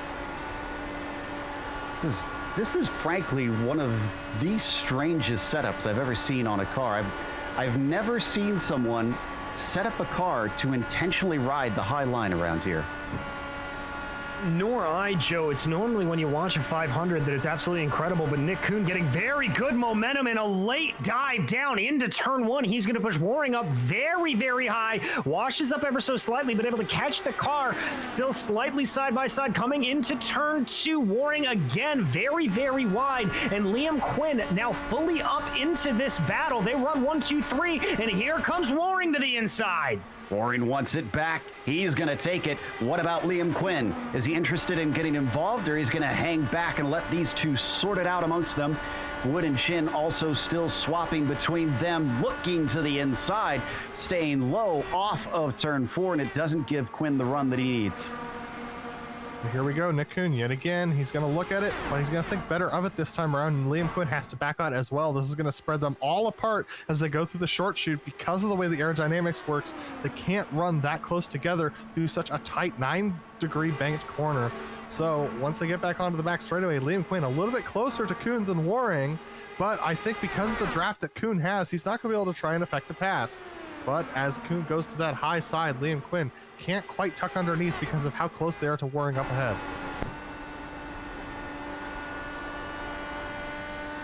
Quinn trying that high side and says, how do you do that? As he falls away. Kuhn, though, is easily going to be able to get to the inside of Waring. And once again, they trade around. The more they do that sort of stuff, though, I noticed that Rob Powers was gaining in that blue Kinetic 47. And he's bringing James Walker. Yeah. It's kind of, it just seems like it's just kind of backing all of them up as they're mucking around. At some point, someone's got to say, all right, who's the quickest? Get in front. Let's just try and chase down that top 4.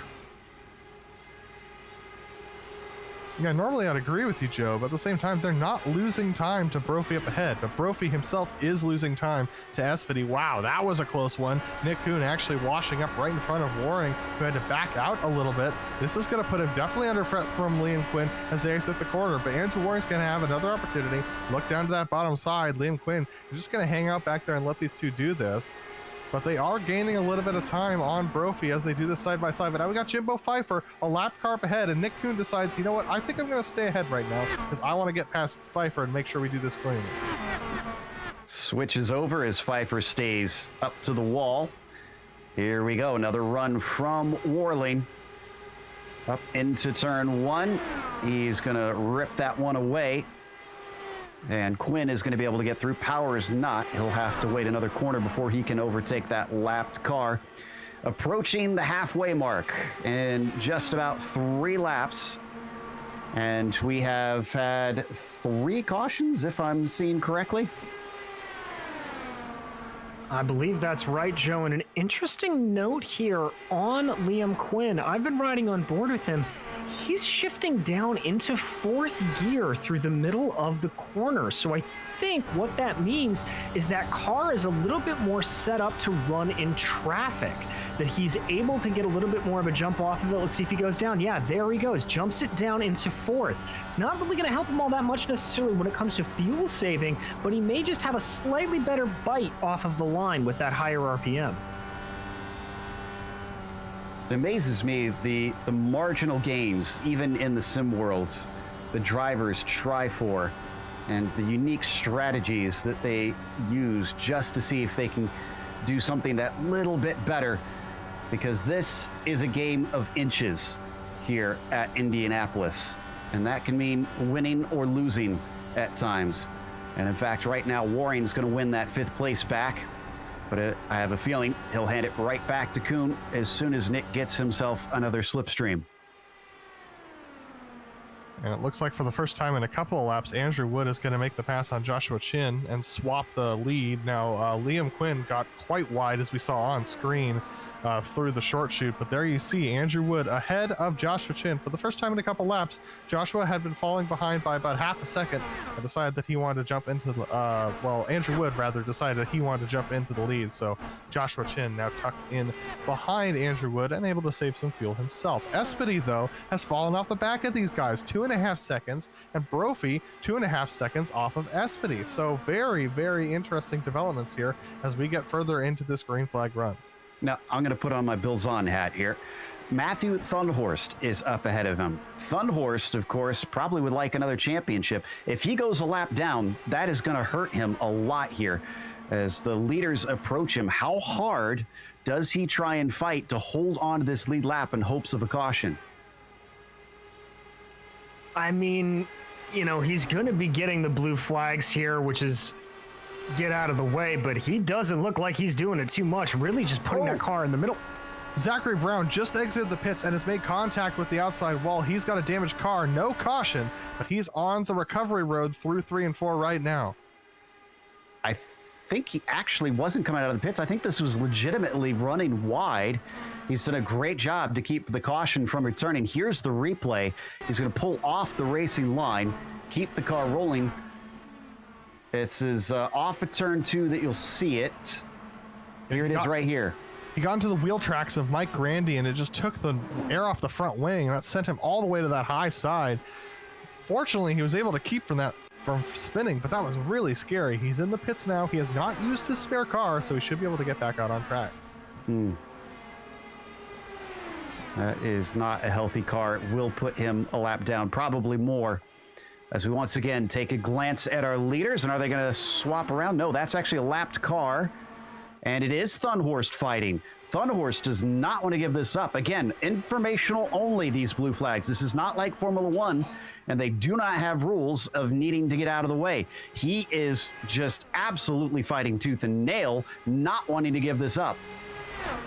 And he's costing Wood here a little bit of time to chin, but it looks like Wood finally able to get by him. Thunderhorse continues to try to run that high side and get as much momentum as he can. And again, this is exactly why they implement it like this. The rules work like they do in IndyCar. These are recommendations of a blue flag. And look at what Chin's doing. Chin is using the draft of Thunderhorse to try to pull up to that outside lane. Oh, no. Three. And it's extremely dangerous for this to be happening. I remember drivers absolutely have memories like elephants. And so Andrew Wood, if this happens to the race, to try to buy, it would be a real problem.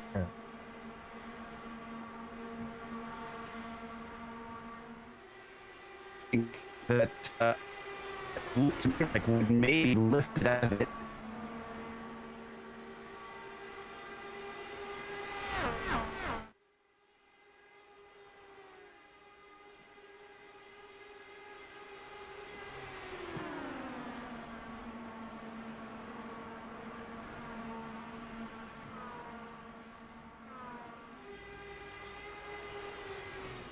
Think that Wood maybe facilitated a bit, thought that it's not worth trying to risk the car unless he can get a real solid pass like right here.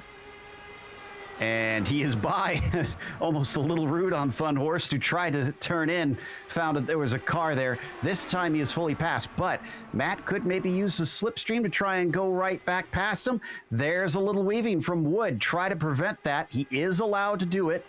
They specify to the drivers that they are allowed to weave to break the slipstream, but if it causes a wreck by changing direction, they will be stewarding it quite critically. The person this is really hurting is Joshua Chin, who's tucked in behind these guys now. These drivers have memories like elephants, and here comes Thunderhorse. Is he going to try and make the pass? Yes, he is. He's going to try and get back onto the lead lap. I'm sure Wood's not happy about this move. Yeah, I don't think this is going to make any friends post-race.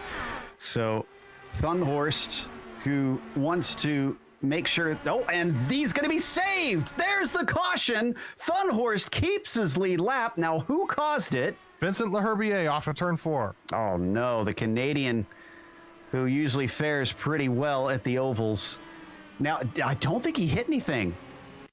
I think he got away with it. Yeah, this just got loose underneath the white stripe off of turn 4, and he's going to get away with this, Joe. Wow. Unfortunately, he is 2 laps down, so not expecting this to be a spin to win, but great car control from the Canadian to keep that car in one piece. Absolutely incredible. And Joe, when you are traveling at speeds of excess of 225 miles an hour, that is nothing short of a miracle. You have to have lightning reflexes to do it. But there you see Leherbier able to come back in 31st.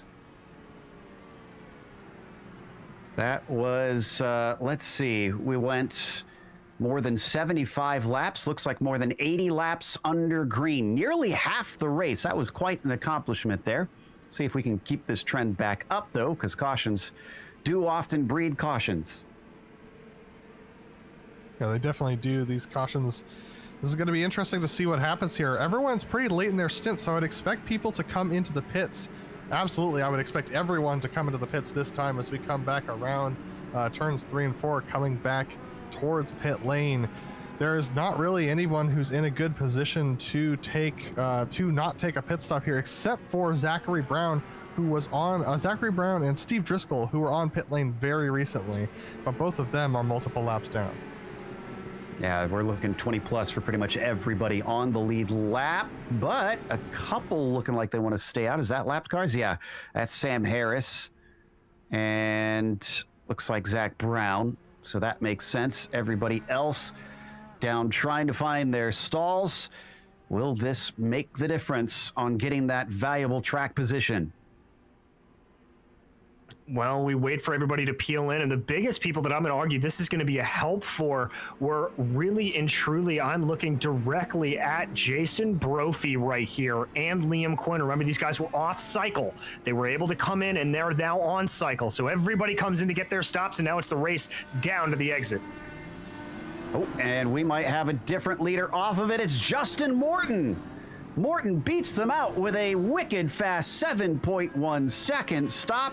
Wood is out in second, Chin third, and Espedy is behind them Now, Morton was a lap down, though, so that's not the lead for him. Wood retains the lead, excuse me.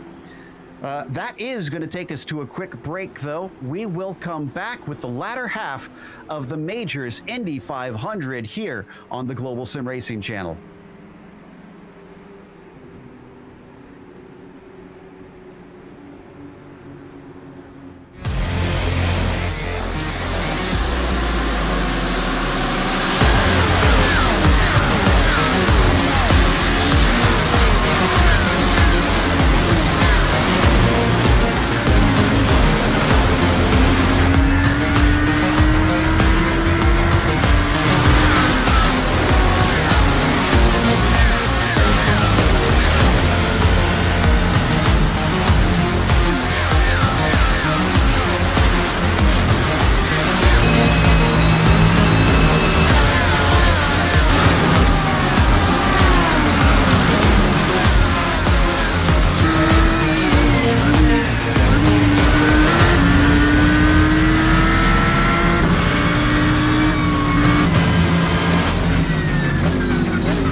Welcome back to the Indianapolis Motor Speedway. We are getting ready to restart on lap 110.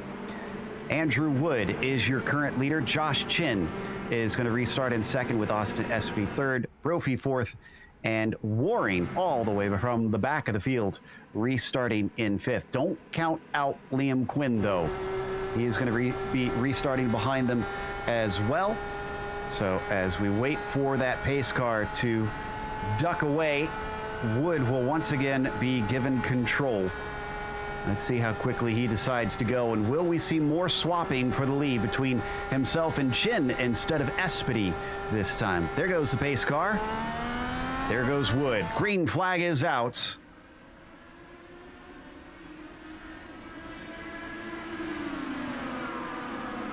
Oh, hearing some checking up in the back from someone. I'm not seeing any incidents right now, so it looks like we're good. Just a little bit of a scare for a couple cars. Yeah, absolutely. It was a little bit scary towards the back of the field, but everyone's still going really well. Andrew Wood, though, under threat from Joshua Chin, who's up on that high side. He's going to have a decent run down the straightaway. Austin Espedy back up there. Andrew Waring himself also getting challenged by Liam Quinn, who's able to sneak by. Very close racing now as they go three wide, actually in the back of the pack. As they go into turn two, a couple of cars actually ducking down to the service road, realizing that they're not quite as prepared as they thought they were. Andrew Wood almost hitting the outside wall as they cross the lap for one lap of green flag running. They're going to switch. Oh, Adam Halleck has hit the outside wall and has major damage. He's going down the front straightaway very slowly. Fortunately, no caution as of yet. So it looks like he'll be able to at least limp it to an escape road here. Yeah, everybody's going to stream by. Meanwhile, up at the front, look at this. Once again, Chin taking that lead away. And that is Vincent L'Herbier trying to stay out of his teammates' way. He's now 2 laps down, the Canadian. Oh, and this looks like it could be a run here from Andrew Waring, potentially making a run on Jason Brophy. He got a little bit tied back. Oh, they're very close with L'Herbier diving down into one. That's lap traffic, and Liam Quinn takes a look to the inside there on Quinn. Not able to make it pull, though. Able to get by that lap traffic, though, and everybody can breathe a little bit easier. I can report that Anna Halleck is safely making it to the entry of pit lane. We're going to stay green. Halleck, not an issue for these guys. Green flag running.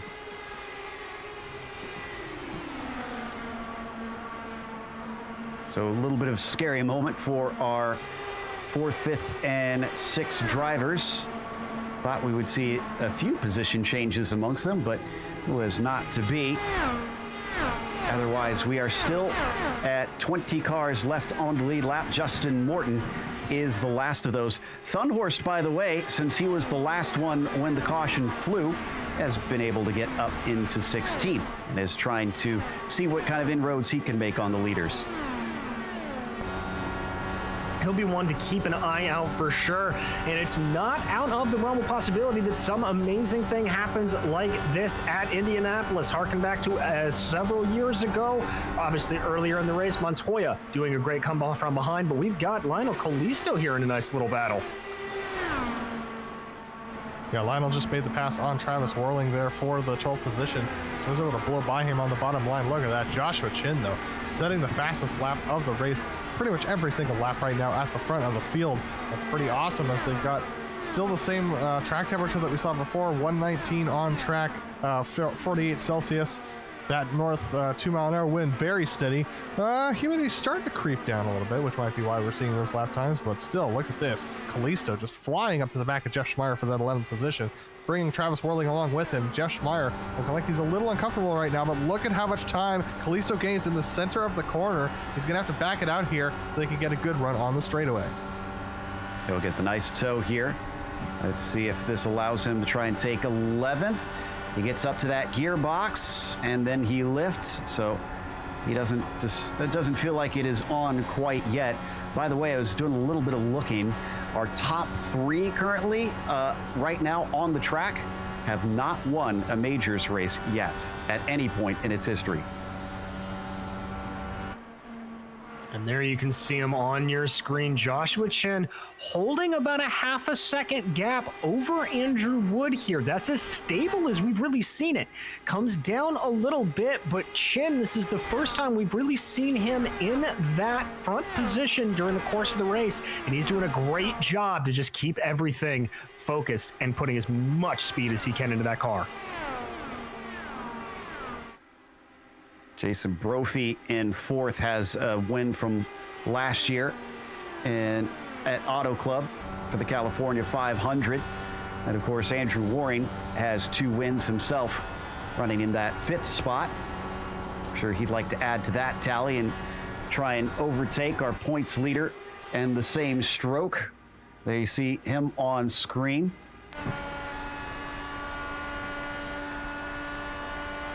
Just trying to follow in the draft of that 88 as well as possible, despite being this far back. It's just the immense speeds cuts a huge hole in the air. Absolutely, that huge hole means you can't quite take the apex as you would want to, even from this far back, about half a second back. Now it looks like, unfortunately, Christian Challenger has decided to retire. He's 1 lap behind. But unfortunately, he has, looks like he has a little bit of damage, and he's going to take retirement, which means this will count as a drop week for our championship leader, Christian Challenger. I'm checking to see if I can figure out where he got that damage, and I'm not seeing it, to be honest. But Wayne Hutchison, who we're now looking at, running up in the 14th position, trying to see if he can fend off the likes of... This who's behind him, Kevin Hill, it looks like. Yeah, and that's a good defensive line there taken from Wayne Hutchinson. A little bit of a later apex than you would expect. That cuts off the air of Kevin Hill, like we've kind of talked about some of these drivers doing previously. And you see just how much Hill had to check up there. He'll now have to reset himself and try to get the timing right. Watching from on board, Wayne, seeing what the 52 can do. Coming off of the corner, getting very close to that outside wall through turn 4, and he's going to reel him in. You could see how much bigger he gets on the screen, but then they hit the corner once again. And Hill is well off the apex. And if you don't have that car to set up to go around that outside like we've seen some of the other drivers doing, it's going to be really hard for you to close in and make a pass on somebody up ahead of you. So Wayne Hutchison pretty safe at this moment unless Kevin Hill can start late apexing these corners. He's trying the early apex method, but that ends up often shooting you out to the outside wall if you're not careful, especially through turn 1. Looks like Andrew Wood starting to get a little bit of a run on Joshua Chin for the lead here. Yeah, that's close to within the 10th of a second. And that is still about half a second ahead of Espedy as well, with another 1.5 seconds down to Brophy. So these four aren't necessarily all as close together as we've seen earlier in this race. It's looking a little bit more like a two-horse race, although Espedy is certainly not out of the question. It depends on how closely he wants to race on the back of these two. So we ride on board with Andrew Wood. Does he try and make any moves himself, or does he choose to stay in the slipstream? We've been seeing roughly 30 lap runs from most of the drivers, a few able to stretch it with some cautions, but the latter half of the race has been very fast with few interruptions. Indeed it has, Joe, and keeping an eye on Andrew Wood there, he was definitely doing a little bit of feathering of the throttle coming down the main straightaway. So I don't know if that's an issue where he's trying to save a little bit of fuel. Remember, it was Josh Chin that was able to leapfrog his way a couple of places forward in that last round of green flag stops. Maybe that's what Wood has on his mind. The other thing that he may be waiting for is just a perfect run out of turn 4. He knows how good Josh Chin is, and he has seen what can happen when you just get in a swapping battle with the car in front of you, so he may just be holding back for the opportune moment where he can really pull away.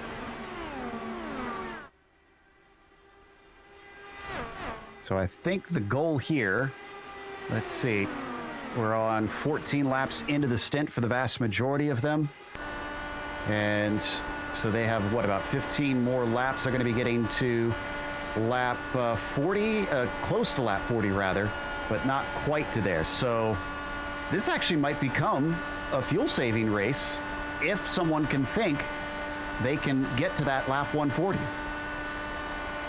that would definitely make this very interesting. I think Andrew Wood's trying to make a nice petition for it. Austin Espedy has also been soft pedaling it a little bit through the corners and down the straights as well. So I think he's not actually, yeah, he is shifting up into 6th right at the rev limit, but he has been very careful throughout the center of the corner, has Austin Espedy in that 3rd position. So he looks very comfortable in his car sitting back there. Jason Brophy, after having those pit stops that did not favor him, is back on the lead car's strategy. So everyone's strategy is the same. It's all going to be about that fuel save. But here we go. Andrew Wood looking to the inside. All right, Wood decides he's had enough. He's going to now take the point and push the air for himself and Josh Chin. We are getting a couple cars in and out, but they are cycling into a lap down, being off sequence. Trent Brown amongst them. See, David Hall has been in the last 6 laps. Aaron Roofs as well. These are mostly cars that are not in contention. Josh Chin just doing another swap over back on the back straightaway. Looks like Andrew Wood coming up behind.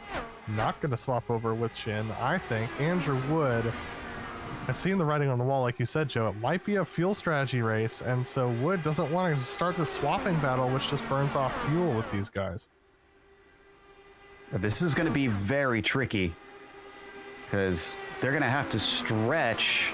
They might actually have to stretch in each of the stints just to make it work. Maybe 31 each or something, because I'm not sure if they can actually make it to 140. Yeah, Joe, I was just looking at the numbers right now. If they do the standard about 30 lap stop that we were looking at, most of these leaders are going to be between 2 to 3 laps short. So the best way to counter that is they're going to have to take 2 more stops no matter what. So they're going to have to stretch a lap on each. So if drivers are able to get 31 on this stint, you know that they're trying to make those fuel numbers work. If we see them come in on 29, 30 lap stints, they're gonna be going for a splash and dash at the end and just trying to get it out there, or maybe hope for a caution. Who can make it work? Who is even thinking that far ahead? I'm pretty sure some of these bigger teams have already sussed this out. Guys like the Kinetic team, of course, have quite a few in the background helping out, doing the strategy, watching out for their teammates. This time, and Andrew Wood going to just stay behind Josh Chin, riding that lane up to stay out of the dirty air. They've continued to be chased by Brophy and Waring, as well as Liam Quinn. You finally get a bit of a break once you get past 6. Rob Powers is the first one that doesn't seem to be able to ride the toe of those ahead.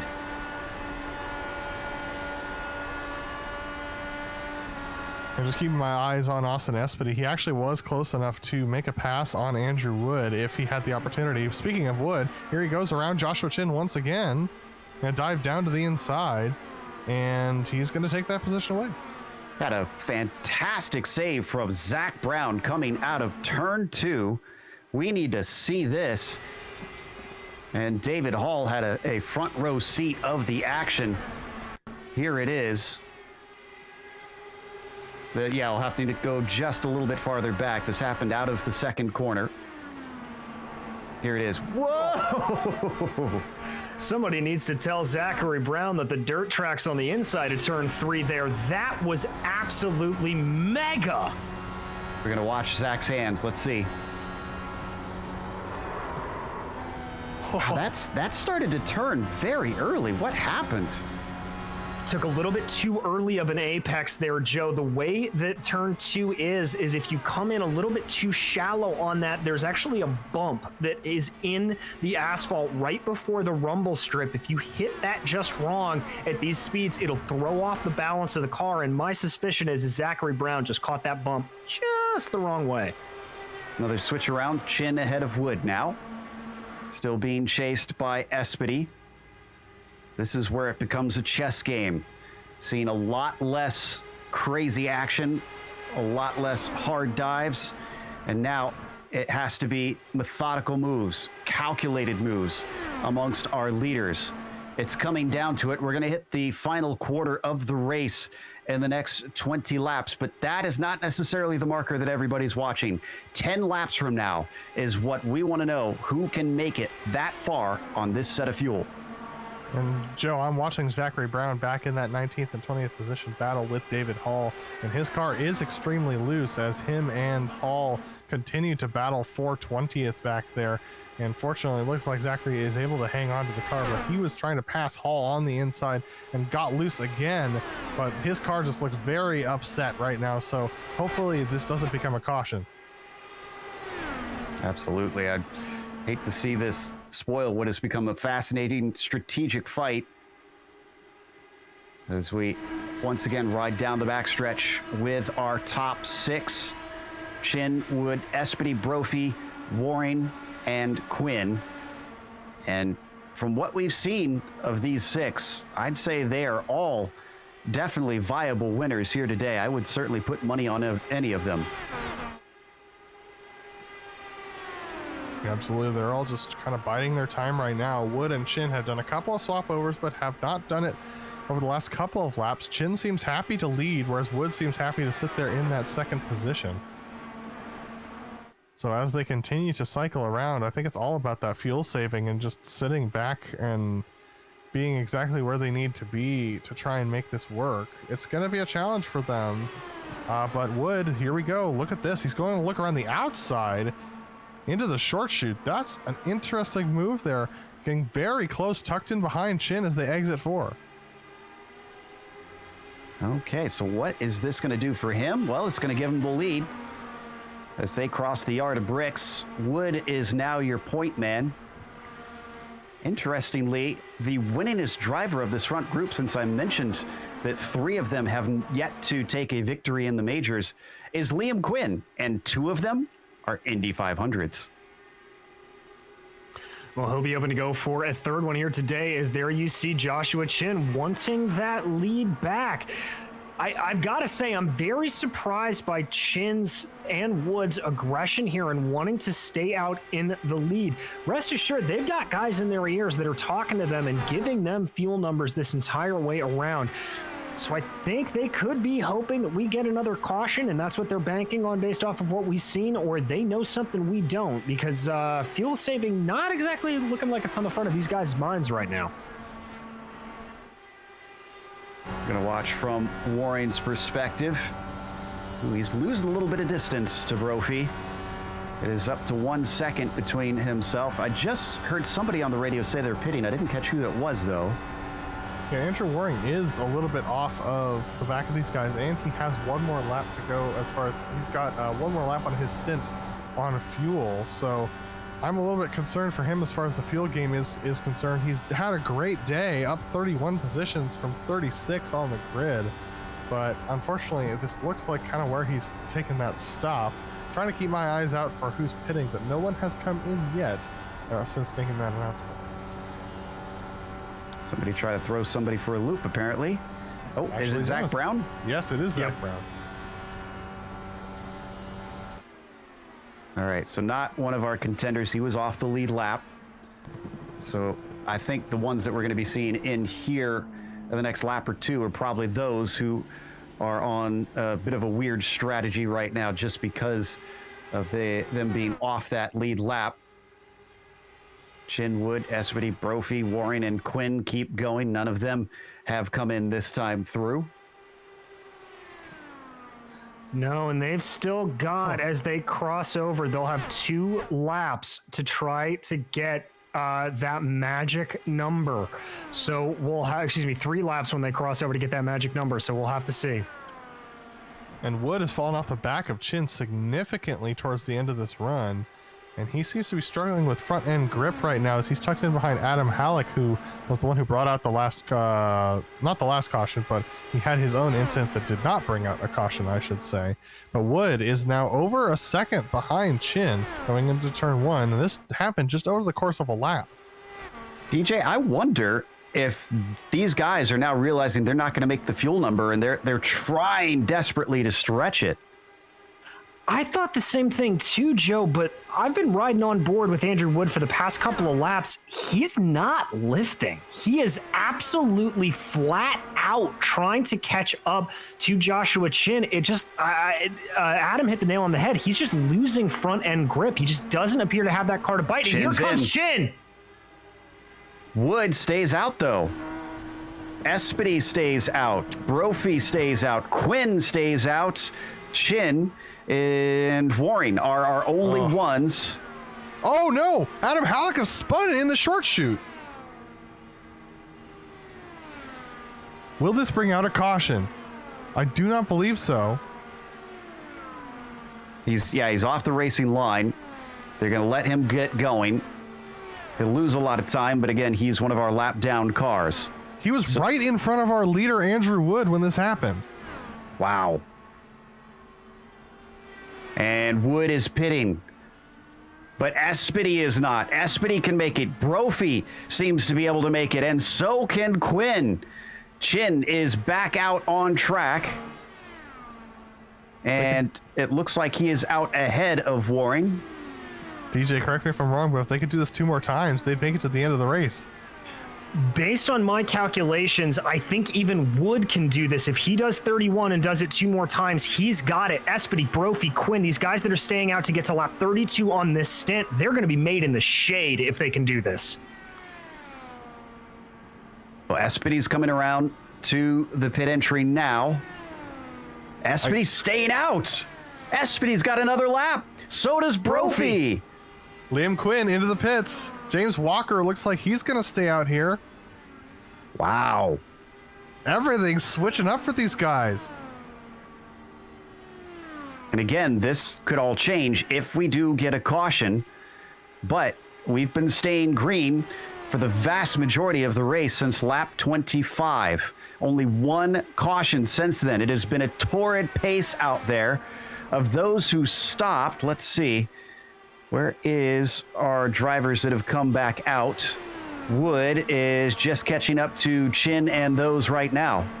Brophy's still out. Austin Espity's diving down pit lane. Jason Brophy's going for a 34-lap stint. Someone check that man's fuel cell, that it is regulation.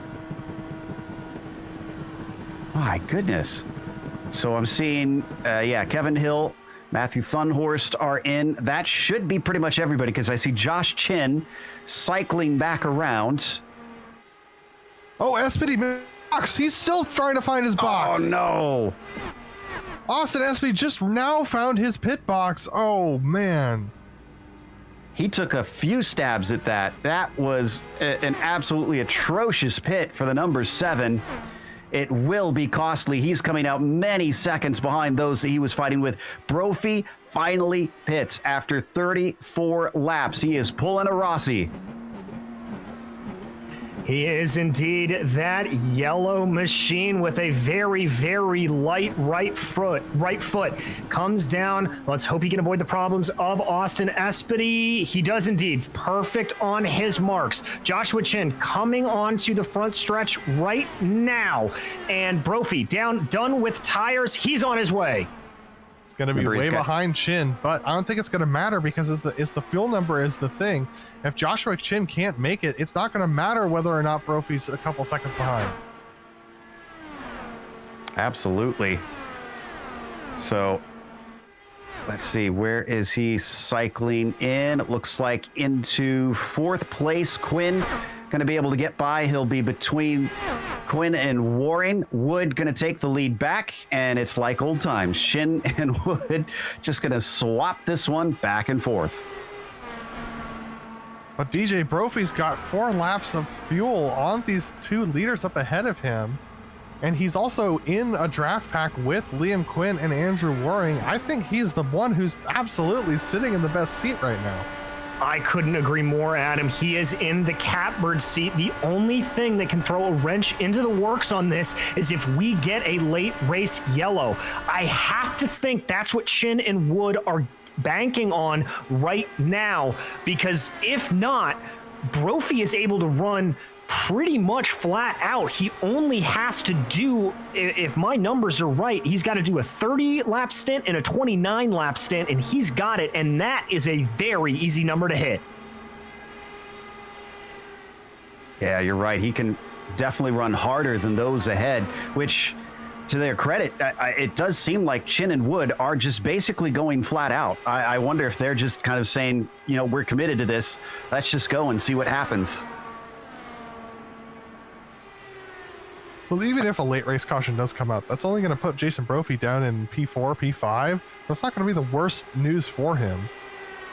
So absolutely. I don't think, even if, the worst thing happens, which is that late race caution, he's still in a good position unless it happens during that cycling of the green flag pit stops, in which case, then yes, he is caught out.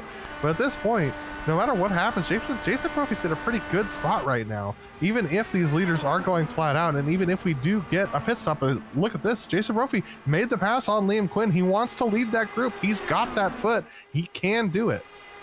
And that's what I'm saying is I think Brophy basically, he's got the checkmate strategy. Now, he does have to try and race for the lead if we do get that caution. But from what we've seen today, he does have the pace to try and challenge and could very much take this one away. He's going to hand it back to Liam Quinn, who gets into 3rd once more. But Brophy's covered off most eventualities. Yeah, he really and truly has. And in regards to that late race caution, the only thing that may help what I was saying with Wood and Chin is that may be able to just help them save a few laps of fuel so that they don't have to go into a super eco save later in the run. But Brophy there, that car just looks absolutely planted. That's the other thing. No sniff of oversteer or understeer coming out of turn 2. Looks like Quinn's going to have another run at him here. That should help them try to maybe pull themselves forward a little bit, but Chin and Wood doing the same thing up front. Yeah, and absolutely. And I'm hearing news that Liam Quinn, if he's able to do the fuel saving he did for his last stint, he should be able to make it to the end of the race as well. So these 2 guys, Liam Quinn and Jason Brophy, may be the ones who are battling for the lead, and this might be the de facto lead battle. Yeah, we're still watching Chin and Wood. Now we've switched back to Brophy and Quinn. So this pair may have snookered all the rest of them just by thinking forward. but it's a long way to go. We still have close to 50 laps to complete here today, and a lot can happen in that time. But we're starting to get a sense of who our major players are going to be. Waring unfortunately lost out a little bit in that exchange. He's fallen off of both Quinn and Brophy. And of course, we saw Espedy's poor pit stop. He's a full 2.2 seconds, I think, no, 9 seconds off of the overall lead of Andrew Wood. Yeah, and you can see him there locked in a little bit of a battle with Rob Powers for that 6th place position. Espedy, another one who I would venture would love to see a caution to try to bunch everything back up front. We know he's got the speed to do it, but very interesting that a lot of these guys, it's sort of the buddy system here. We're seeing 2 by 2 by 2 all up and down the field, just a lot of driver swapping. Yeah, absolutely. Joshua Chin and Andrew Wood in a swap fest. We got Jason Brophy and Liam Quinn also swapping for their positions. We've got Austin Espedy and Rob Powers, who could be in a position to do that as well, but they're not quite in that position. Lionel Kalisto and James Walker in 8th and 9th are also doing some swapping to make their speed work. So we're just seeing a lot of swap groups right now. Kind of tandem racing, but not quite like what we're used to. As we hop on board with Walker down in 9th. Now, I know often that we get Mike Willett, the organizer of the majors, watching. Mike, I got one for you. What is the fewest number of cars to retire in any of the majors Indy 500s? I'm curious because we've only had 3, Kirby, Hogan, and Challoner so far. Pfeiffer's our last runner, 33rd currently. Yeah, it really is an incredible show of this Americas region that they have been able to keep it green and clean for this long. It has absolutely been spectacular racing out here at the virtual Indianapolis Motor Speedway. And Joe, I got to tell you, I just hope that we're in for the same treat in a couple of weeks' time at the real IMS. Same here. Looking forward to getting back there and being a part of the limited crowd. As we got a battle between Warren and Powers. Looks like Warren going to manage to get that 6th away from Rob. How many of these kinetic cars do we have in this top 10 group? I need to double check and see what the numbers are like on that. Yeah, Andrew Waring, I think Rob Powers just wasn't able to hang on to the back of Austin Espedy in the way that Waring wanted to, so he's able to take that position away from Rob Powers and is trying to claw his way back up to Austin Espedy. It looks like Aaron Roos is in the pits as well as Zachary Brown. Both of them are off strategy regularly, so is Trent Brown, who's also in the pits. So a couple of drivers who are off strategy right now in the pits right at this moment. Andrew Wood, Joshua Chin continuing to swap places at the front, and Liam Quinn and Jason Brophy doing the same. So our first driver that is not one of the kinetic teams is Andrew Waring, who currently runs in 7th or 6th, depending on when you look at him. Right now, he's going around the outside of Powers, another of our kinetic drivers. They're going to stay side by side. But Waring for the Evolve Sim Sports, but the kinetic team has found something incredible here today at Indy because they are basically dominating the front of the field. Yeah, they really have, Joe, and the same is true on this sim. When you talk about what it takes to win Indianapolis, and it's all about team. All of these guys spend a lot of time fine-tuning these setups, getting them absolutely perfect, covering off eventualities. Rest assured that these guys have a spreadsheet going, okay, if there's a caution between X lap and X lap, this is what we do. They cover everything off, and there is a reason why you're seeing this absolute domination up front. Leaders coming up upon a little bit of traffic. Jason Wallet is in front of them. I think another one up there looks like Jimbo Pfeiffer also, along with Lynn Kinchlow and Brian McGreevy. Some other notables, though. We've got James C. Walker for the Forge Racing team. What a difference it makes between the last oval, where they were the ones to beat, and now here at Indianapolis, where they've only got James representing them. And, of course, Nick Kuhn racing for the Dog Bear team, and Kalisto for Sector 5. Absolutely, and just over the last 3 laps, Joe, the swapping has entirely stopped for these guys.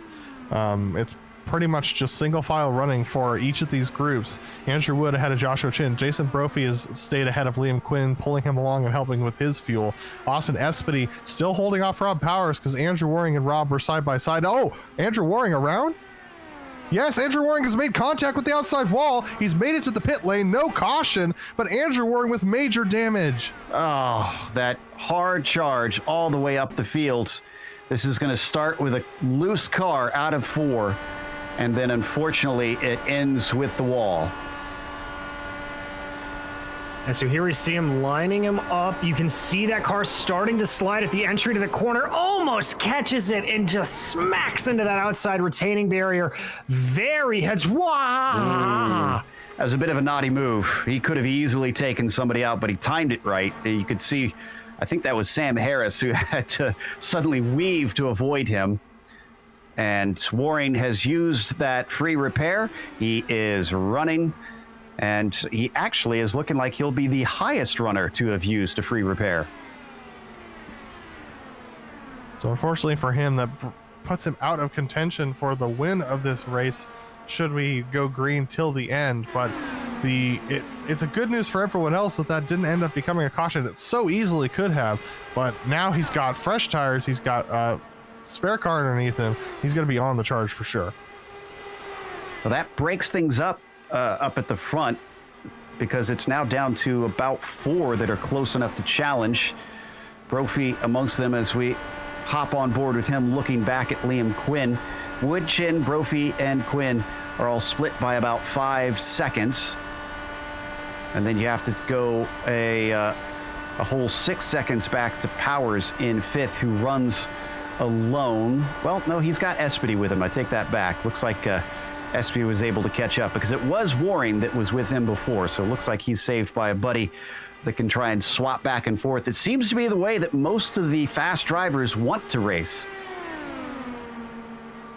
We're taking a look at Kalisto and Walker as they're in their own little swap moment. And Walker looks like he's coming up on Kalisto. He's going to go for the swap. No, he decides to back out of it. And Andrew Waring, who's now caught up to the back of these guys again, has to back out of it as well. He's got that fresh tire, so expect him to just whop around the side, or maybe do an over-under here on Walker. Can't quite get the exit he was looking for.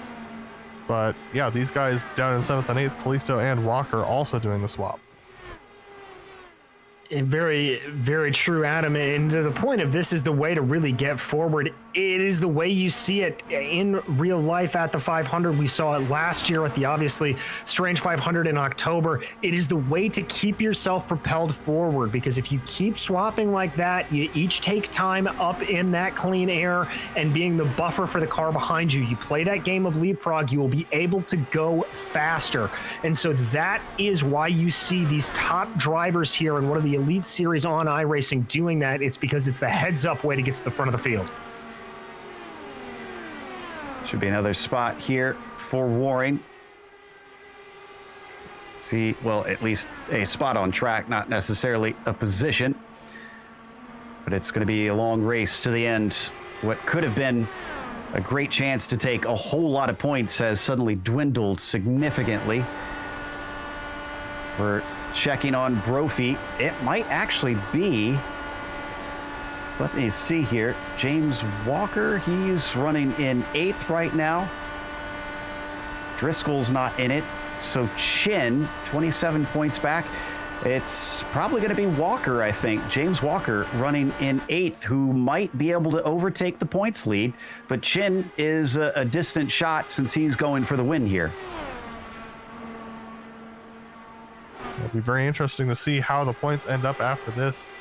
If you're just now tuning in, Christian Challoner, our championship leader, had a disconnect, ended up coming back and has decided to retire the car after he realized he wasn't going to be able to make it back onto the lead lap, unfortunately. So he is currently out of this race, which means he will take this as a drop week once those are factored in later in the season. But unfortunately for him, that's going to take him out of points contention just for a little bit, as the rest of these guys will go screaming on by. Got some info from Mike. Thank you for this, Mike Willett. The 2019 European Indy 500 wound up with 6 DNFs. We are at 5 now. We've lost Roofs and Brown. since then. So if we get one more gone, we tie for the record. Indeed we do, Joe, and now we are starting to close in on that pit stop window, that very, very crucial pit stop window. Now, just as a refresher for anybody who's checking in, we saw Jason Brophy run an amazing 34 laps on a tank of fuel. Guys like Wood and Chin came in a little bit less at 29 and 28 or so laps. Liam Quinn able to extend it out a little bit more. It's going to be very close across the board. We're going to need to see where Wood, Chin, and Quinn all come in. The magic number here, the average has been, is 30. So 170. Drivers come in before that, starts to get tricky.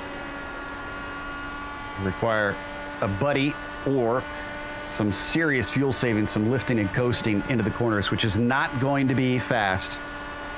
So we have Josh Chin on lap 25. He's sitting the worst of this group. He's going to be about 2 laps short if he only goes to lap 30. But we did see from guys like Brophy, you can go as far as 34 laps. We saw 35 from somebody very early on who stretched it at the back of the field.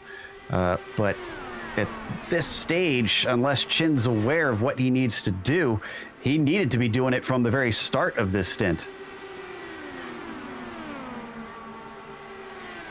Yeah, so Chin's in an interesting position considering they were doing the swap for quite a while.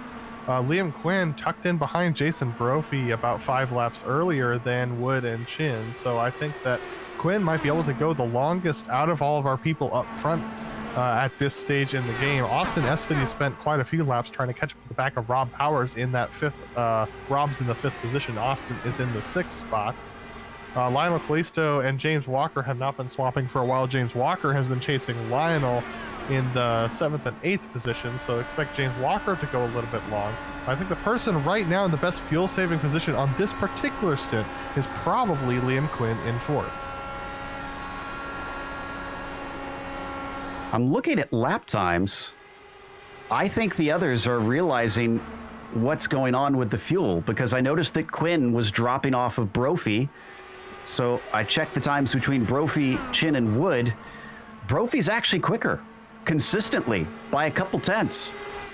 So he's pushing, whereas the others, I think, are having to try and save at this point. So Brophy could find himself getting the lead just naturally through pace here. He very well could here, Joe. He was about 0.2 of a second faster on that last lap, and those times were been pretty consistent, as you said. He's also started to pull away from Liam Quinn a good amount. Adam, to your point, Quinn is now tucked up behind some lap traffic and Jason Wallet and Lynn Kinchlow, and I think he's using them to save a little bit of fuel. Well, since he's fallen off the back of Brophy, he's going to have to, especially if he wants to go extra long. Brophy, on the other hand, did go long that last stint, so he's just kept his foot down and starting to catch up to the back of Chin and Wood, who he could see up the road just on the exit, just going through the turn 2 now. As he enters turn 2, they're going to be exiting turn 2, so it's definitely close enough. I think Chin and Wood are in an interesting position here because Brophy, I'm not sure how long he'll be able to go, but it'll be very fascinating to see whether or not he can go even longer than one of the folks ahead of him and still be able to keep his foot down like this. Well, it's starting to become the moment of truth because Chin is starting lap 30 on his stint. 29 for Wood, 28 for Quinn. Brophy starting 26. Easily has the edge over all of these 3 around him. So let's keep our eyes on Wood. Let's see if he comes in this time. Now, he's hanging out behind Brian McGreevy.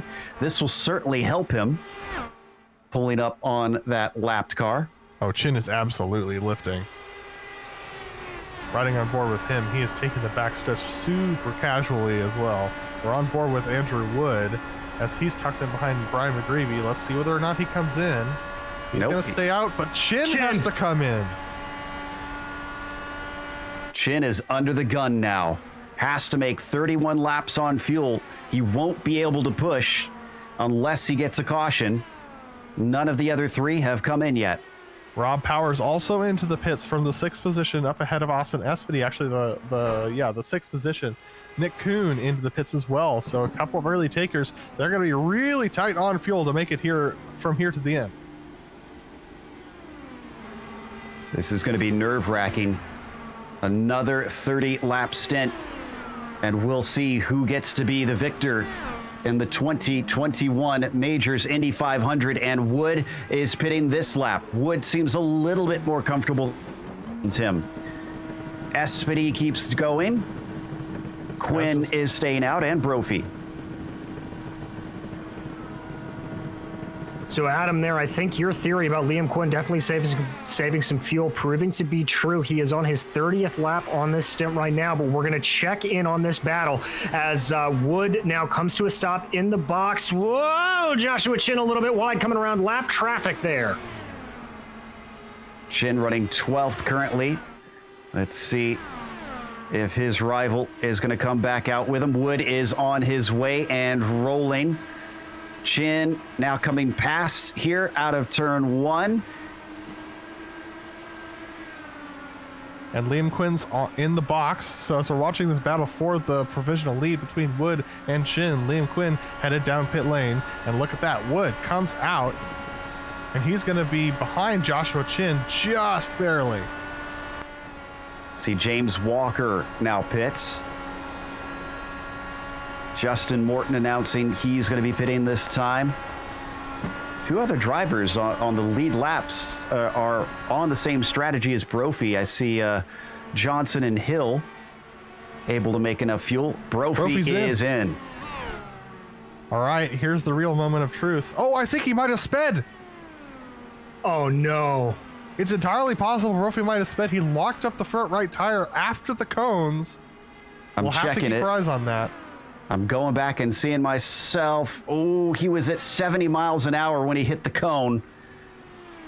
He did slow down a lot. Sometimes you can get away with it. We'll have to see. 70's quite a bit. Here is Jason Brophy. He's good. Joshua Chin. Or sorry. And a yellow just came out. No! Jason Brophy inherits the lead. Oh my goodness gracious. That was Steve Driscoll. Oh no. And this is a massive incident. Our 5th caution of the day changes things at a critical time. However, Brophy has gotten incredibly lucky to pit when he did. If he had waited a lap longer, he would have been stuck out and lost all that track position. Ryan Steele is going to be the one that gets into Driscoll. Let's see, does anybody else hit him? So here's Driscoll. This is one of the worst incidents I've seen in a while. It's going to be through turn 1. And the car just gets loose underneath him, gets neutral and then loose. He tries to correct to the right and just completely spears off into the wall. Here we go. Hold your horses.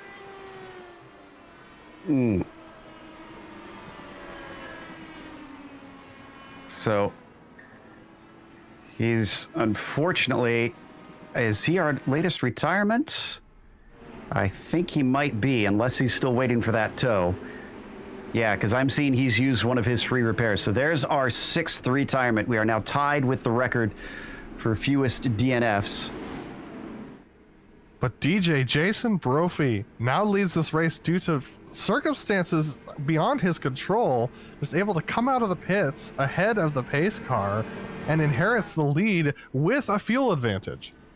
He does have a fuel advantage. However, Chin needed to run 31 laps under green. With this yellow, I think that will put him in a much better position. So now it's going to come down to, I think, more of an outright speed fest. If Chin may still have to do a little bit of saving, but this is certainly going to bring Andrew Wood right into play. So Brophy's not going to be able to do this thing banking on his rivals running out of fuel. He's gonna have to do this on outright pace if we stay green to the end. And the thing that we don't know is who is the quickest, or if it will be down to the strategy of the slipstream and who's got the the master strategy among them. Brophy, Chin, Wood, Quinn. How about Daniel Johnson inheriting 5th in all of this? That is a name that we haven't talked about hardly at all. And suddenly he is looking at a potential to steal a victory. Absolutely. And one of the things that all these drivers have to be thinking about is this, oh, and wait a minute. Did you see something? David Hall was parked on the backstretch. He spun out coming out of the pits. Oh no.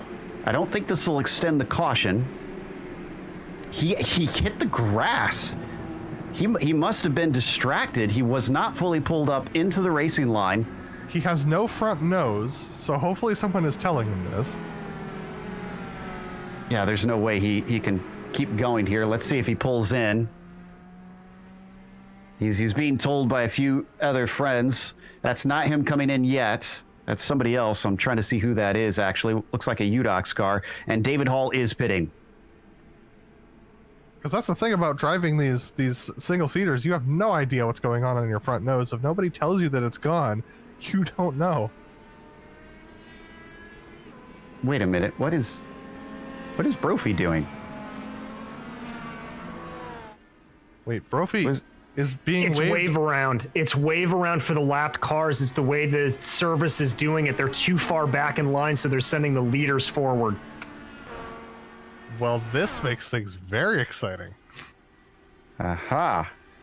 So now they do wave the lap cars back in the last 10 laps from what I saw in the rules. This is interesting.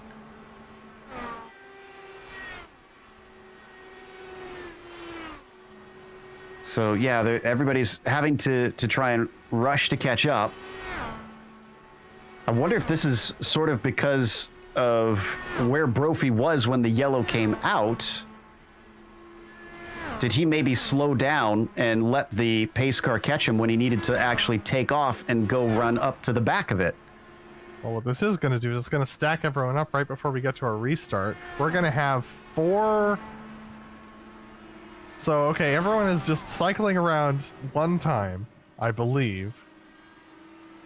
And there's lapped cars. There's lapped cars that are going to be in front of our leader, who is just catching the pace car now. Now, this is one of the stranger things I've ever seen in one of these cautions. Yeah. So we're getting ready to go with lapped cars. Okay. In front of him.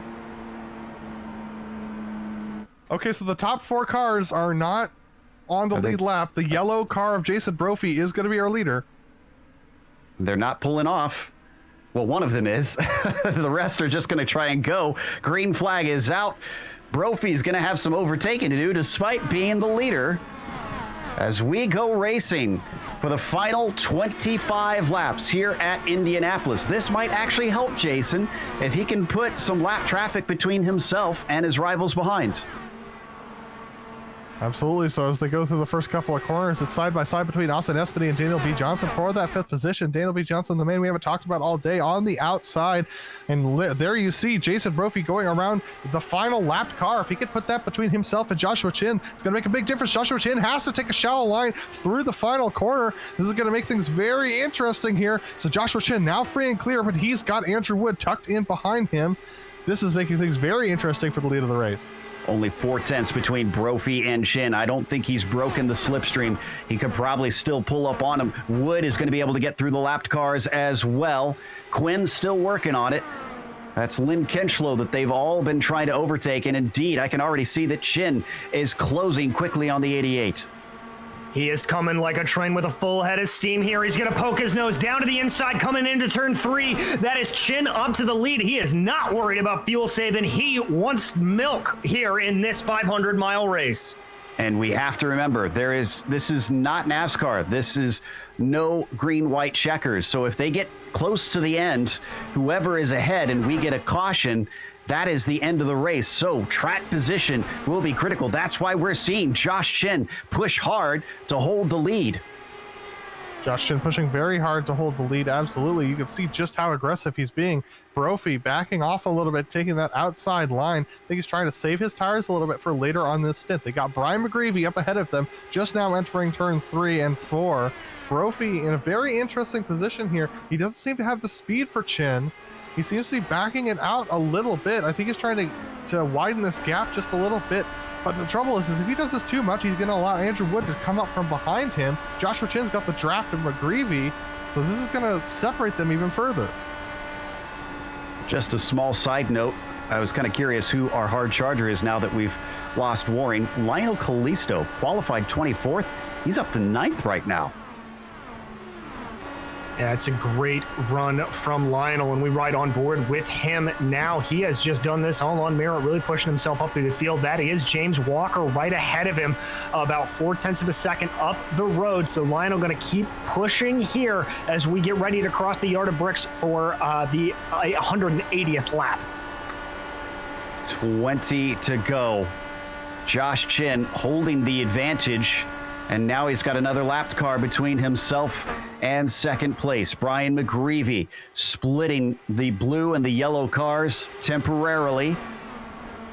Oh, and here comes Andrew Wood. Wood is gaining quite quickly on the 88. Is this going to make life even harder for him, having to fight 2 cars instead of 1? Absolutely. I think Chin's totally fine having McGreevy just sit right behind him, creating dirty air for Brophy. Brophy's not going to have an opportunity to do much of anything with Brian McGreevy there. Brian McGreevy's going to go to the high side and allow Brophy to go by. I think it's actually going to hold up Brophy a little bit. Andrew Wood's got a double toe as he's coming in through the front straightaway. He's not going to be able to make it past Brophy, but he will be able to make it past McGreevy as they enter one. Did Brophy brush the wall there? On his way in, it almost looked briefly like he had touched the outside wall. No, he did not. I went back and checked. He got very close to it, though, as he was trying to widen that corner entry as much as possible. Now it's all clear between himself and Josh Chin, and he immediately reels him back in. Yeah, any concerns of Brophy not having the outright speed are very quickly diminishing, taking to that high line that we've seen a lot of drivers favor here today. He's got a good toe on Joshua Chin. They get ready. They're going to be side by side as they cross the yard of bricks, and Brophy's going to have the inside line going into 1. Chin gives it to him, ducks back under to get back into that toe and keep this battle alive. Is it going to be like this all the way down to lap 200? Chin now pulling the toe right back, and he is going to get to the inside. He will be the leader once again. How in the world do you time something like this? We mentioned it earlier. You really don't want to be behind at any point just because of the threat of a caution. I think you want to be Jason Brophy in this particular situation coming off for the last lap, because look at this run he's getting. He can dive it all the way down to the bottom side and take the lead of the race right there as he crossed the line. So that gives him an opportunity, but they got to be careful. If they keep doing this, Andrew Wood is behind them. If he starts realizing that the bottom lane isn't working and he starts taking the higher lane, he's going to get a good exit off of these corners and catch right up to the back of them as well. But here comes Joshua Chin, ready to do the swap over one more time. And the thing is about that run to the line, it was 0.005 of a second difference between them. If he's going to try and pull it like that, he's going to have to time it perfectly right. Just ask Scott Goodyear and Marco Andretti what that draft to the line feels like, Joe. If this continues the way it is, I think we could be looking at a finish just like that as Brophy pulls his way back into the lead. But this little battle has allowed for Andrew Wood to really catch up behind these guys, and Liam Quinn looking very, very threatening there in the background as well. Could Liam get yet another Indy 500 win here? And Nick Coons had a problem. Ooh, yes, indeed. He's hit the wall. Everybody's scattering to avoid him, but it looks like he's able to keep rolling. This was Andrew Waring, who got into him, ran into the back of him. Waring had regained up to 14th before that, but he's... Oh, we got a caution. This is Nick Kuhn. He lost the car. Jason Brophy leads at the time of caution. So that's the initial hit. Well, no, that was actually the second hit. He got a big bump from behind before that one. Oh, he tried to take it down to the access road here in 3 and 4, a little late. Can't quite turn the car because of the toe damage and just spins it and comes back up on track. Oh, wow. That could have been really bad if somebody else was coming along just a second earlier. Could have had a big accident. So that brings out our latest caution. Believe this is number 6. I believe that'd be right, Joe. Number 6.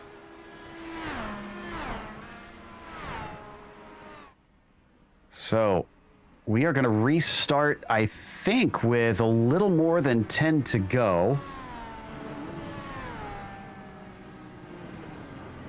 We've caught up to the pace car. Don't expect anybody from that lead lap to pit in. Still got 18 of those cars, by the way. Trent Brown, the last of them. But this brings everyone back together, brings many drivers into the fray, allowing them a shot to try and take the victory. Can we stay green from there, or will all this madness that we're expecting bring out another and end the race under the yellow laundry? Well, Joe, I got to tell you, I sure hope it doesn't, because this has been an absolute treat to be able to watch all of this go. But I think the two drivers who may be the happiest out of this would be Liam Quinn and Austin Espy. That lap traffic really caught out the 4th and 5th place cars, and they had to play a little bit of catch up to get up to that leading trio. They're now going to be able to start right behind, and this could very well be a 5-way battle for the win at Indianapolis. And good news for those of you who are fans of record books, Nick Kuhn had not yet taken his spare car, so he should be able to get back out on track once he's done with his tow. So that should keep us at only 6 DNFs, which would tie us for the least DNFs in the Majors Indy 500 up to this point. Now, granted, there's still definitely enough time for another caution. We'll see how this goes. And Driscoll's actually still taking repairs. He's trying. I think he might be trying to get back in this race. Have you seen that car, Joe? I have, but you never know. I mean, maybe he cares about the record as well. I don't know, but the 51 is not left his pit stall. So we'll see if he returns and tries to have the car actually rolling come the checkered flag. That is a point of pride. Let's see. I think the lights are still on the pace car. Yes, we are still pacing, so we'll get at least one more to go. Your order is Brophy, Chin, Wood, Quinn, Espy, and Johnson. That's your top 6. Yeah, and Joe, you mentioned it. Danny B. Johnson really putting in an impressive drive here. Maybe a little bit of a dark horse to come up. But now that we're not talking about fuel strategy, we may be looking at a little bit of tire strategy coming into play. Track temperature has cooled down a significant amount. It's down to 112 degrees, which I know is still really hot, but at the same time, we were up at the 122s. So we're in good reaction there. But Brophy and Daniel B. Johnson are the latest guys to come into the pits. They only have 15 lap old tires, whereas Joshua Chin's tires are 3 laps older. Could that lack of grip for Chin play of an effect later in this race? We will have to see. If you're curious about some pit stops, Lionel Kalisto and Travis Warling both came into the pits and decided that fresh tires at this stage of the race is going to net them the best opportunity as the lights go out on the pace car. They've dropped back to 15th and 16th. They should be cutting through the field pretty quickly. Oof, do they have the pace in only 12 laps? We're going to be restarting on lap 189. Brophy, who has the freshest tires, like we mentioned, has got the track position. He's going to restart at the front, but the slipstream is quite powerful. Josh Chin is probably going to fight him the whole way to the checkered flag, trying to retain that lead. As we wait for them to get that green flag, we still have, I believe, 30 cars running if David Hall gets back out on track. I know he was having some issues trying to take his free repair, and he looks like he has come back in recently to get it banged away on a little bit more. Coming into turn 3 now. Jason Brophy looking to add to his single win at California. Josh Chin as well, looking for his first win. So is Wood. Quinn, not only does he have 2 Indy 500s under his belt here in the majors, his third win was at Pocono in the IndyCar. So he could make it 4 IndyCar wins for himself. And don't count out Espedy and Johnson behind. Coming out of turn 4, the iRacing pace car leaves room for Jason Brophy, and Brophy does not wait. He immediately goes. Green flag is out with 12 laps to go. Who is going to be the winner this year? Pretty decent start for everybody. Still, nobody gets bunched up behind one another, but it's so close for the lead of this race between Jason Brophy, Joshua Chin as well. Look at this, Joshua Chin looking at the outside of Brophy. He's going to try and go around the outside of Brophy as they exit 2. A risky move there. Andrew Wood with a great run. Is he going to try and take it 3 wide as they go into turn 3? He's going to stick behind Chin and try and push Chin through. Oh, but he's hanging tough on the low side. Brophy's not going to let Josh Chin have it. Remember, they still need to get these tires up to temperature to really race as hard as they want, and this is working to the favor of Jason Brophy. Once again, better speed for Josh Chin, and we get another caution. It's Chris Yatito in the back of the field, the 888, and also Trent Brown has had an incident. I believe Trent Brown's incident is the one that brought out the caution. And poor Yatito. Yatito had help. He had contact with Callisto. And Trent Brown was with Andrew Waring, actually. This was from the checkup from Yatito. So Yatito goes around and everyone starts checking up. So there's the contact for Yatito. Yatito goes to the bottom of the track, and there you see the checkup from Andrew Waring, and that's Trent Brown getting caught up with Andrew Waring and going up to the high side. So it was a domino effect, unfortunately, that brought it all out. And that's the second time that Waring has had some contact here in these last 50 laps. That one a lot less significant than before. But where is Waring right now? He's 17th. It actually is still on the lead lap. In fact, he might be our last driver on the lead lap. Brown does have his spare car left. He's taking a tow. I believe we're going to get restarted on lap 193. 193 or 194 here. I believe that's right, Joe. And some of the interesting things to take out of that last restart. Number 1, I think Jason Brophy was a little bit taken aback by Chin's move around the outside in turn 2. Chin really holding it around out there. It looked like there may have been room for Brophy to come up and cut him off a little bit, maybe try to blunt off that momentum. He chose to stick down on the low line instead. And what that did is it did the same thing coming out of turn 4. And what that did is it actually denied the draft to Josh Chin. So while he had a little bit more speed running that high line, he wasn't able to get the mega push down the straightaway and get by him. So that's a little bit of strategy coming out for Brophy. It's something to keep an eye on. If he thinks he can make that low line work and deny Chin that draft, that may be where he just tries to stick the car in these remaining laps. Good news, Chris Yatito's damage does not look like it's terminal, and Trent Brown had not used his spare car, so Trent Brown's back on track. Yatito is just now exiting the pit lane, so both of them will keep running, which means we stay at 6 DNFs. Also worth noting that since this restart will be within the final 10 laps, they will cycle the lapped cars to the back of our lead lap cars so that they can all fight amongst each other. Those who are lapped down are no longer in the hunt for this victory. It is up to these drivers to try and settle it. What, let's see, did Callisto make up any spots looks like he did not. He's actually still down in 15. So those fresh tires may have been a bit of a gamble, but I think he has rolled snake eyes. Yeah, unfortunately, and that one is going to mean that he's not going to be able to climb his way out of that ability check, unfortunately.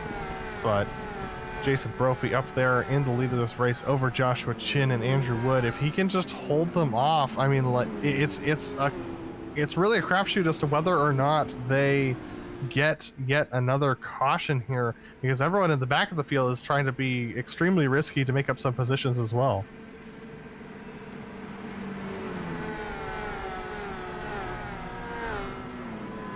Well, this has been a fantastic race, but it has certainly been bookended by a spate of yellows.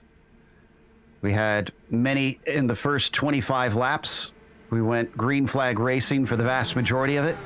And then now that everybody's gotten that much more antsy towards the end, trying to get the best position or maybe even the win, we have been seeing a number of yellow flags interrupt things. Can they manage to keep this going from here on out? Lights are off on the pace car. We're going to be going green with 8 laps left.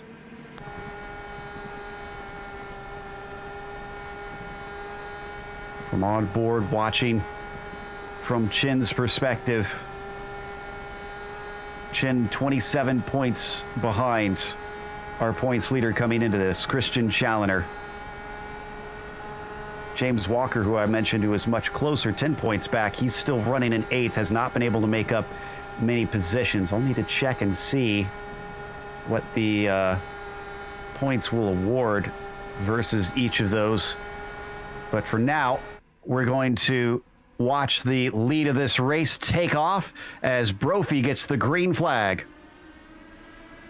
Brophy gets the green flag, a pretty clean start for everybody in the back of the field as well. A little bit of a checkup, a little bit of contact actually towards the back of the field. Hopefully everyone is okay and can make it cleanly through turn 1. But Jason Brophy currently in the lead. Joshua Chin chasing him through turn 2. It's going to be close as they get down the backstretch. Yeah, it looks like everybody is able to get away. So as our leaders once again do what they've been doing, Josh Chin takes the inside. He learned his lesson last time and took the slipstream, is able to get ahead of Brophy. And Brophy really tried to pinch him down there onto the infield grass, but Chin was having absolutely nothing of it. Brophy now hangs it around the outside, tucks back into the draft of Josh Chin, and he's going to choose to go on the outside here, carry that momentum into turn 1. Fantastic running there. Vincent Laherbier was the one who made the contact, but it's side by side with these two guys. No contact between them. Brophy hanging it high on the high side, trying to hang on there out. But look at this, Joshua Chin just diving it down below that white line. A risky move for sure to try and retain this lead. Jason Brophy trying to come back on the outside, but can't quite get the run. Andrew Wood watching on in third. 4 or 5 laps is going to be the point of no return as they come around turn 3. Brophy on the high side, still hanging tough with Josh Chin. Now he can slot back in and pick up that slipstream. Watch out for Andrew Wood. There you can see him third in line, running all the way down to the bottom. Chin starting to fend now, trying to keep Brophy from taking this away, and it might actually work. He managed to get beside him, but he hasn't completed the pass. Again, Chin diving perilously low down onto that white line out of turn 2. And here again, Brophy dives a little bit into the draft, and now again to the outside. He is determined to make that outside lane work. Andrew Wood really starting to close up behind, making this a 3-horse race for the front. But Chin and Brophy still side by side in the short chute. And there's going to be another caution. James Walker and Matthew Thunhorse got together, and it's a huge wreck as they go through turns 3 and 4. This should finish the race. Ooh, it's going to be close. We might actually be able to get to a green. I see Jeff Schmeier involved in this one. So it looks like Schmeier and Walker were the first two. Yeah, it started with Schmeier and Walker. Schmeier down the bottom side, couldn't hold the low line. James Walker trying to pinch as they go through turns 3 and 4. And you see there, Schmeier tried to check up a little bit and major contact, and then Schmeier just gets completely collected by the rest of the field. And that, guys, is one of the really unfortunate things that can happen in these short shoots at Indianapolis. We have seen over the course of the last couple of years very similar incidents in there. Somebody checks up, you get into the wall, there's the spin, and especially with that new smoke model, like we always like to talk about here on the iRacing service, it's just a blind entry into the corner, and you are praying as you clutch the wheel. Andrew Waring retires the car, putting us at 7 DNFs. We're not going to match that DNF total, unfortunately, but the 3 other vehicles who were involved in that wreck, James Walker, Matthew Thunhorst, and Jeff Schmeier, all have their spare vehicles ready to go in the pits. If we go green again and they can complete their tow, they should be able to get back out there and keep racing 2 laps down. So now Chin will hold the advantage on this restart, and critically, it looks like as long as he keeps defending that inside line, he's able to keep ahead of Brophy. Now, that doesn't take into account, DJ, what you mentioned earlier, trying to use the slipstream and snagging it on the front stretch before they get to the start-finish line. So still possible, but boy, this is going to be edgy at the end. Exactly, and I was watching those runs out of both of them trying to defend. Neither of them was really running down to that pit wall or down to the infield grass. It's all still relatively fair game, but rest assured, if these drivers think that the only way by is on the inside, then they will 100% try to block them down. So as we watch them behind the pace car, the magic number that we're looking for is the lights need to go out at 3 to go. So next time by, actually no, 2 to go, I believe. Yes, 2 to go is the absolute dead end. And then we'll get 1 lap under green in that case. So if we turn off this time, we'll absolutely have a chance to finish. If it does not, then we got to wait 1 more to see if we're going to be able to bring this home. Now, the other interesting thing, too, about the iRacing service is that it does not throw a caution if you get the white flag. So once we reach that white flag, they cross with 1 to go. It is every man for himself, and whoever can get to the finish first. So it can get a little wild sometimes as those drivers try to race to the checkered flag.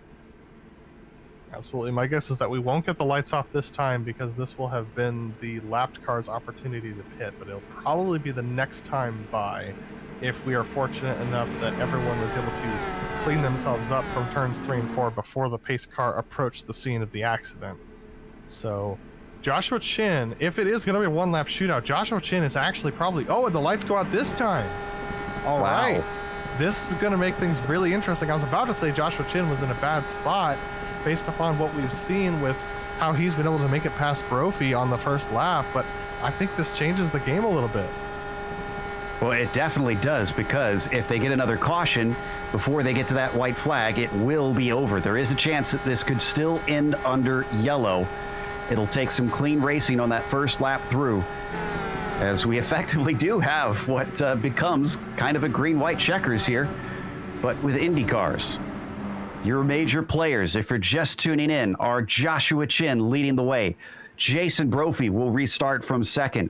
Andrew Wood from 3rd. Liam Quinn, 2-time Indy 500 winner in the majors, starting from 4th. Austin Espedy from 5th. Rob Powers suddenly back in the game, coming from P6. He managed to sneak by Daniel Johnson, who has suddenly shown his face here at the end. He'll start from 7th. From there on down, it's looking extremely unlikely anybody will be able to take a victory unless something absolutely crazy happens at the front. It has been 197 laps. What will these remaining 3 look like for our drivers? Can Josh Chin manage to take this one home?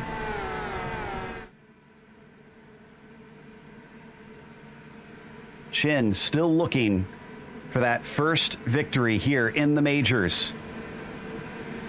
Could it be him that finally gets to claim his first at one of the most prestigious races in this series? Green flag is out, and Chin is on it.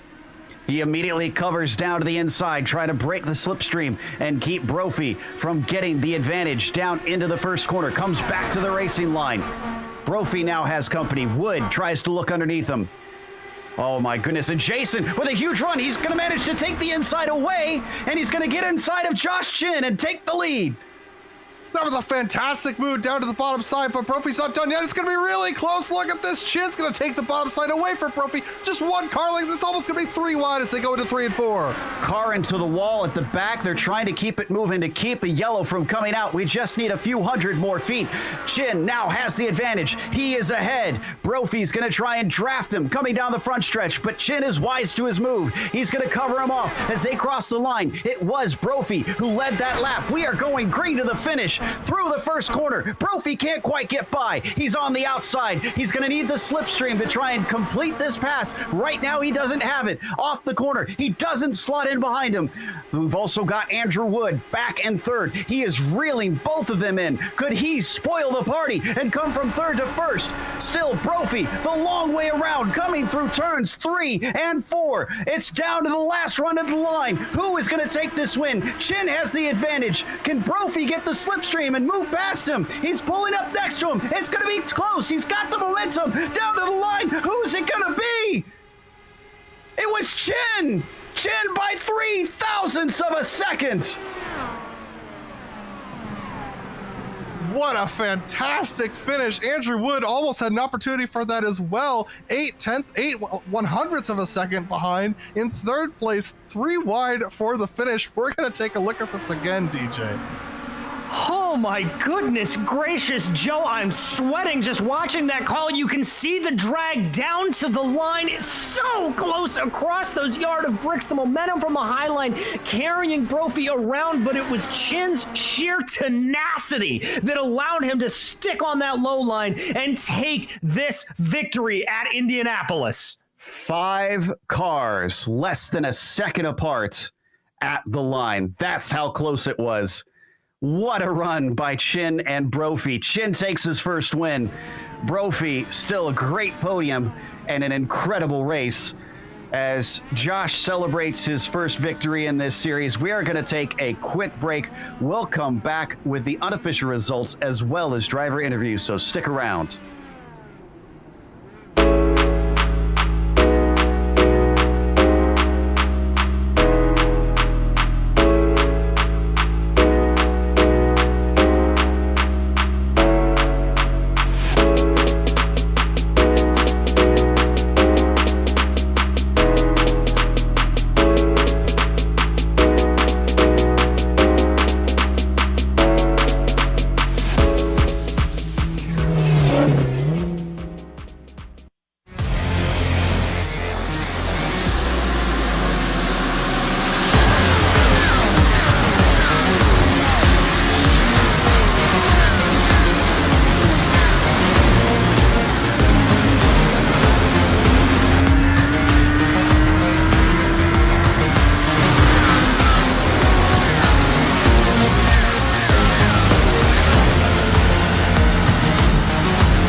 Welcome back to Indianapolis Motor Speedway. The 2021 Majors Indy 500 came down to 3 thousandths of a second.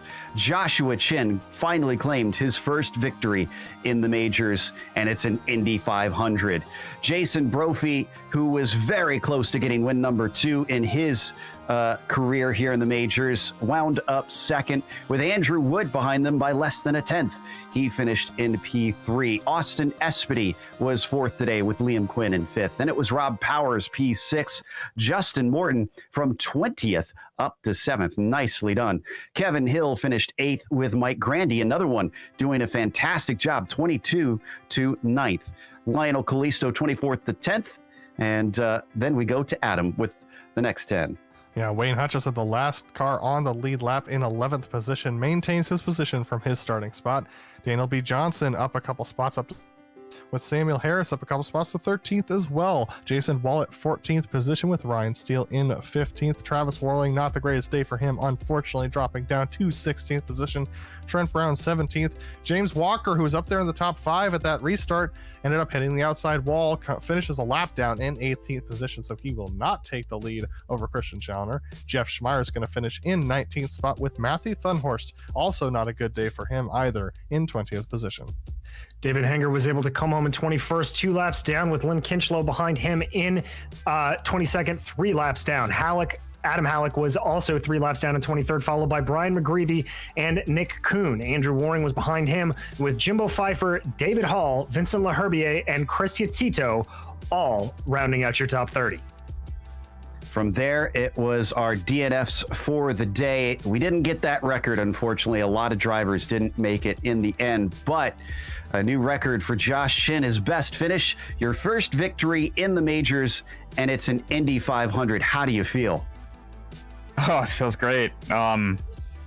It's weird after winning the official 3 years ago. I don't feel like I've really had the luck at Indy that I had in that race, and today kind of recaptured that. It's weird just compared to 3 years ago where everything is at, both on iRacing and life. It's kind of a full circle journey, and it's just wild. I can't imagine how great it must feel right now. So let's talk about those last few laps between you and Jason. Jason kind of pulled a blinder through turn 2 on that restart, managed to get underneath you. Did that catch you by surprise?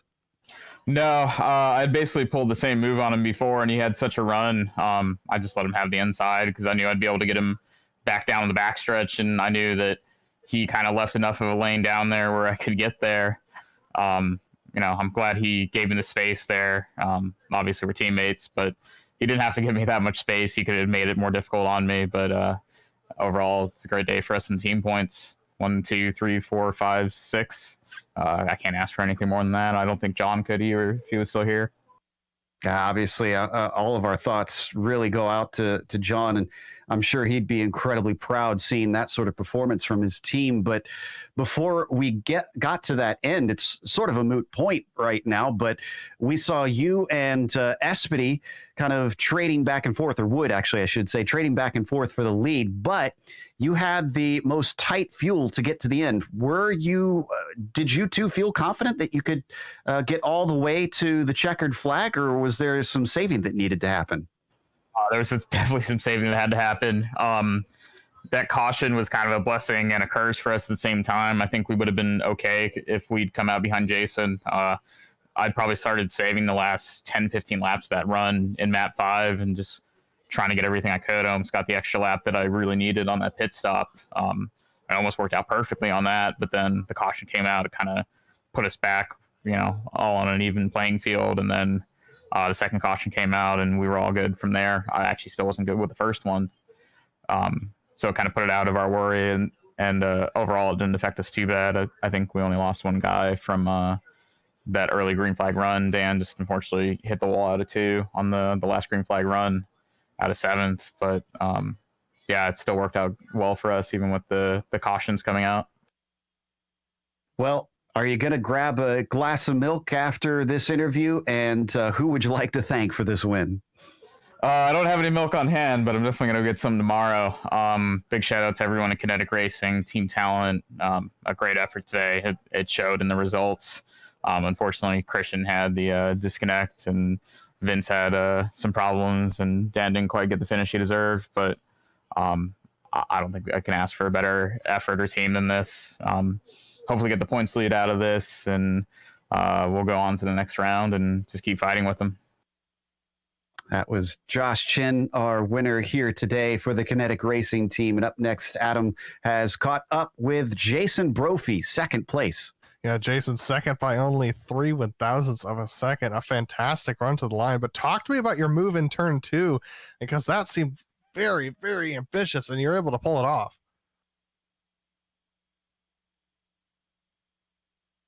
And Jason, you got us?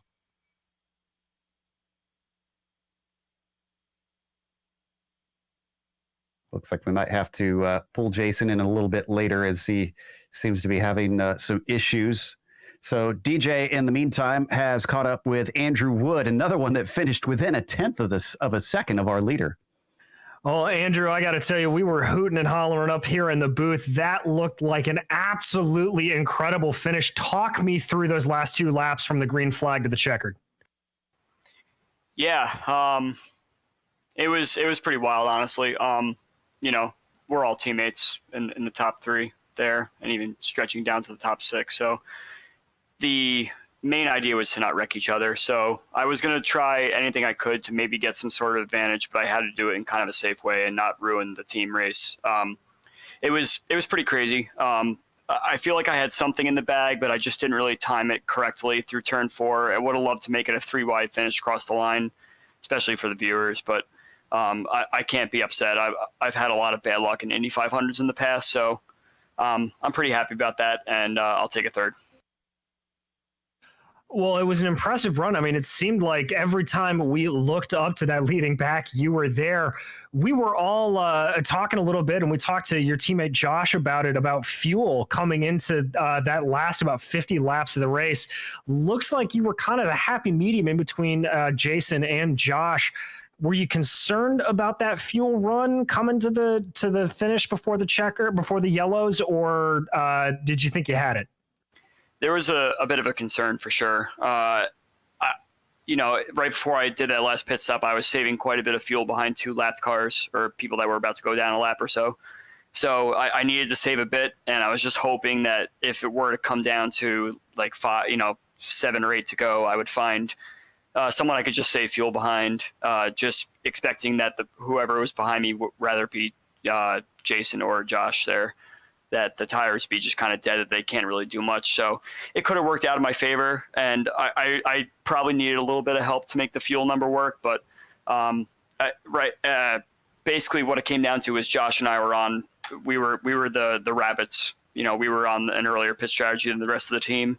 So we had to kind of just run it out. It was too much to save about halfway through the race to make it to the end. Well, speaking of rabbits, and thank you for helping me make this transition, the next race for the series is going to be the 2.4 hours of Le Mans, where we normally see a little bit more of that sort of rabbit car strategy. How do you feel about it? It's another endurance race. What are your feelings? And do you know what you're going to be running yet? I haven't really taken a look at it yet, but I imagine we'll discuss it within the team and try and make a good strategy call to pick a car that will be good for everyone, just to maximize the team points. Le Mans is not really a track I have a lot of experience with, so I imagine I'll probably have to do a bit of practice, but I really kind of came to at the Nürburgring race last time around, getting a podium there, and to back it up with another podium here.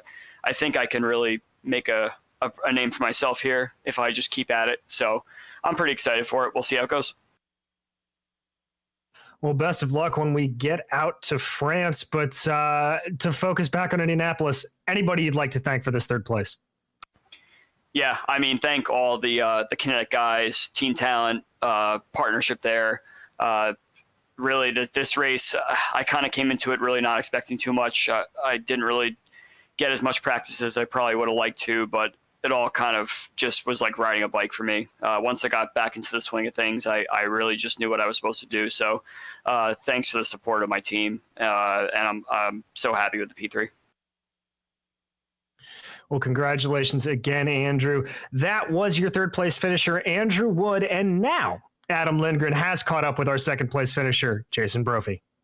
Absolutely, Jason. Fantastic second place finish, 3/1000ths of a second. But talk to us about that pass you made on turn 2. That was a really gutsy pass. How'd you make that work? I knew he was going to try and get me to set up and get alongside him on the outside, going through 2, so that I couldn't really make the crossover. But I had enough for run that I knew I had to take the chance there. I didn't want to be the one going on the outside off turn 2, because then you take the risk of being the one put 3 wide and stuck on the outside. So I knew I kind of needed to dive it up in the inside there.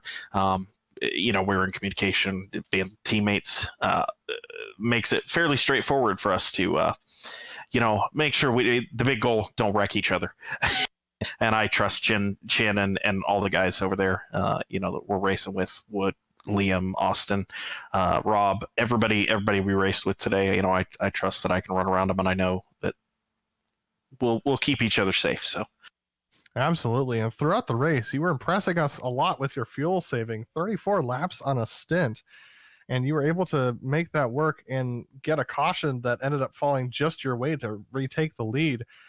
Talk to us about how you managed to get that fuel saving done at it seemed like it was a really slick track today.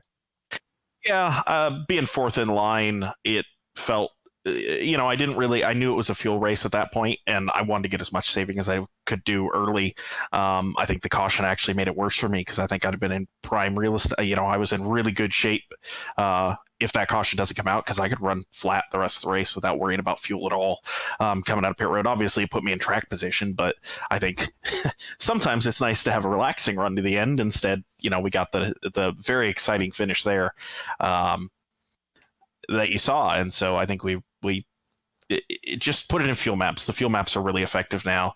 And I kind of threw it into fuel map 4 and just made sure I could manage the car. Once he got back to that 6 to 8/10 range, I felt pretty good with the handling, especially toward the end of runs. So I could keep managing the gap in front of me and behind me and save the fuel that way and run it real long. And speaking of that caution, talk to us about that restart, restarting behind 4 of the lapped cars. How puzzling was that? And how sweaty were you going into the first couple of corners? Initially, I was quite excited, because I'm like, oh, did I just get waved around everybody? Now I'm suddenly a lap ahead? Great. Then everybody else waved behind. So then it's just, you got to play it safe. You got 4 people out in front that aren't necessarily expecting to be there or comfortable, so you don't want to put anybody in bad positions. You don't want to put yourself in bad positions. So had to drive fairly safe there. Make sure that, in the end, it kind of worked out. It strung us out a bit so that we could, while we worked our way through that, and gave me a little breather. But then, Josh is always fast, and I knew he was always going to get back there. Same with Wood. Anybody, as they started to get clear, just had to make sure I stayed in that top 2.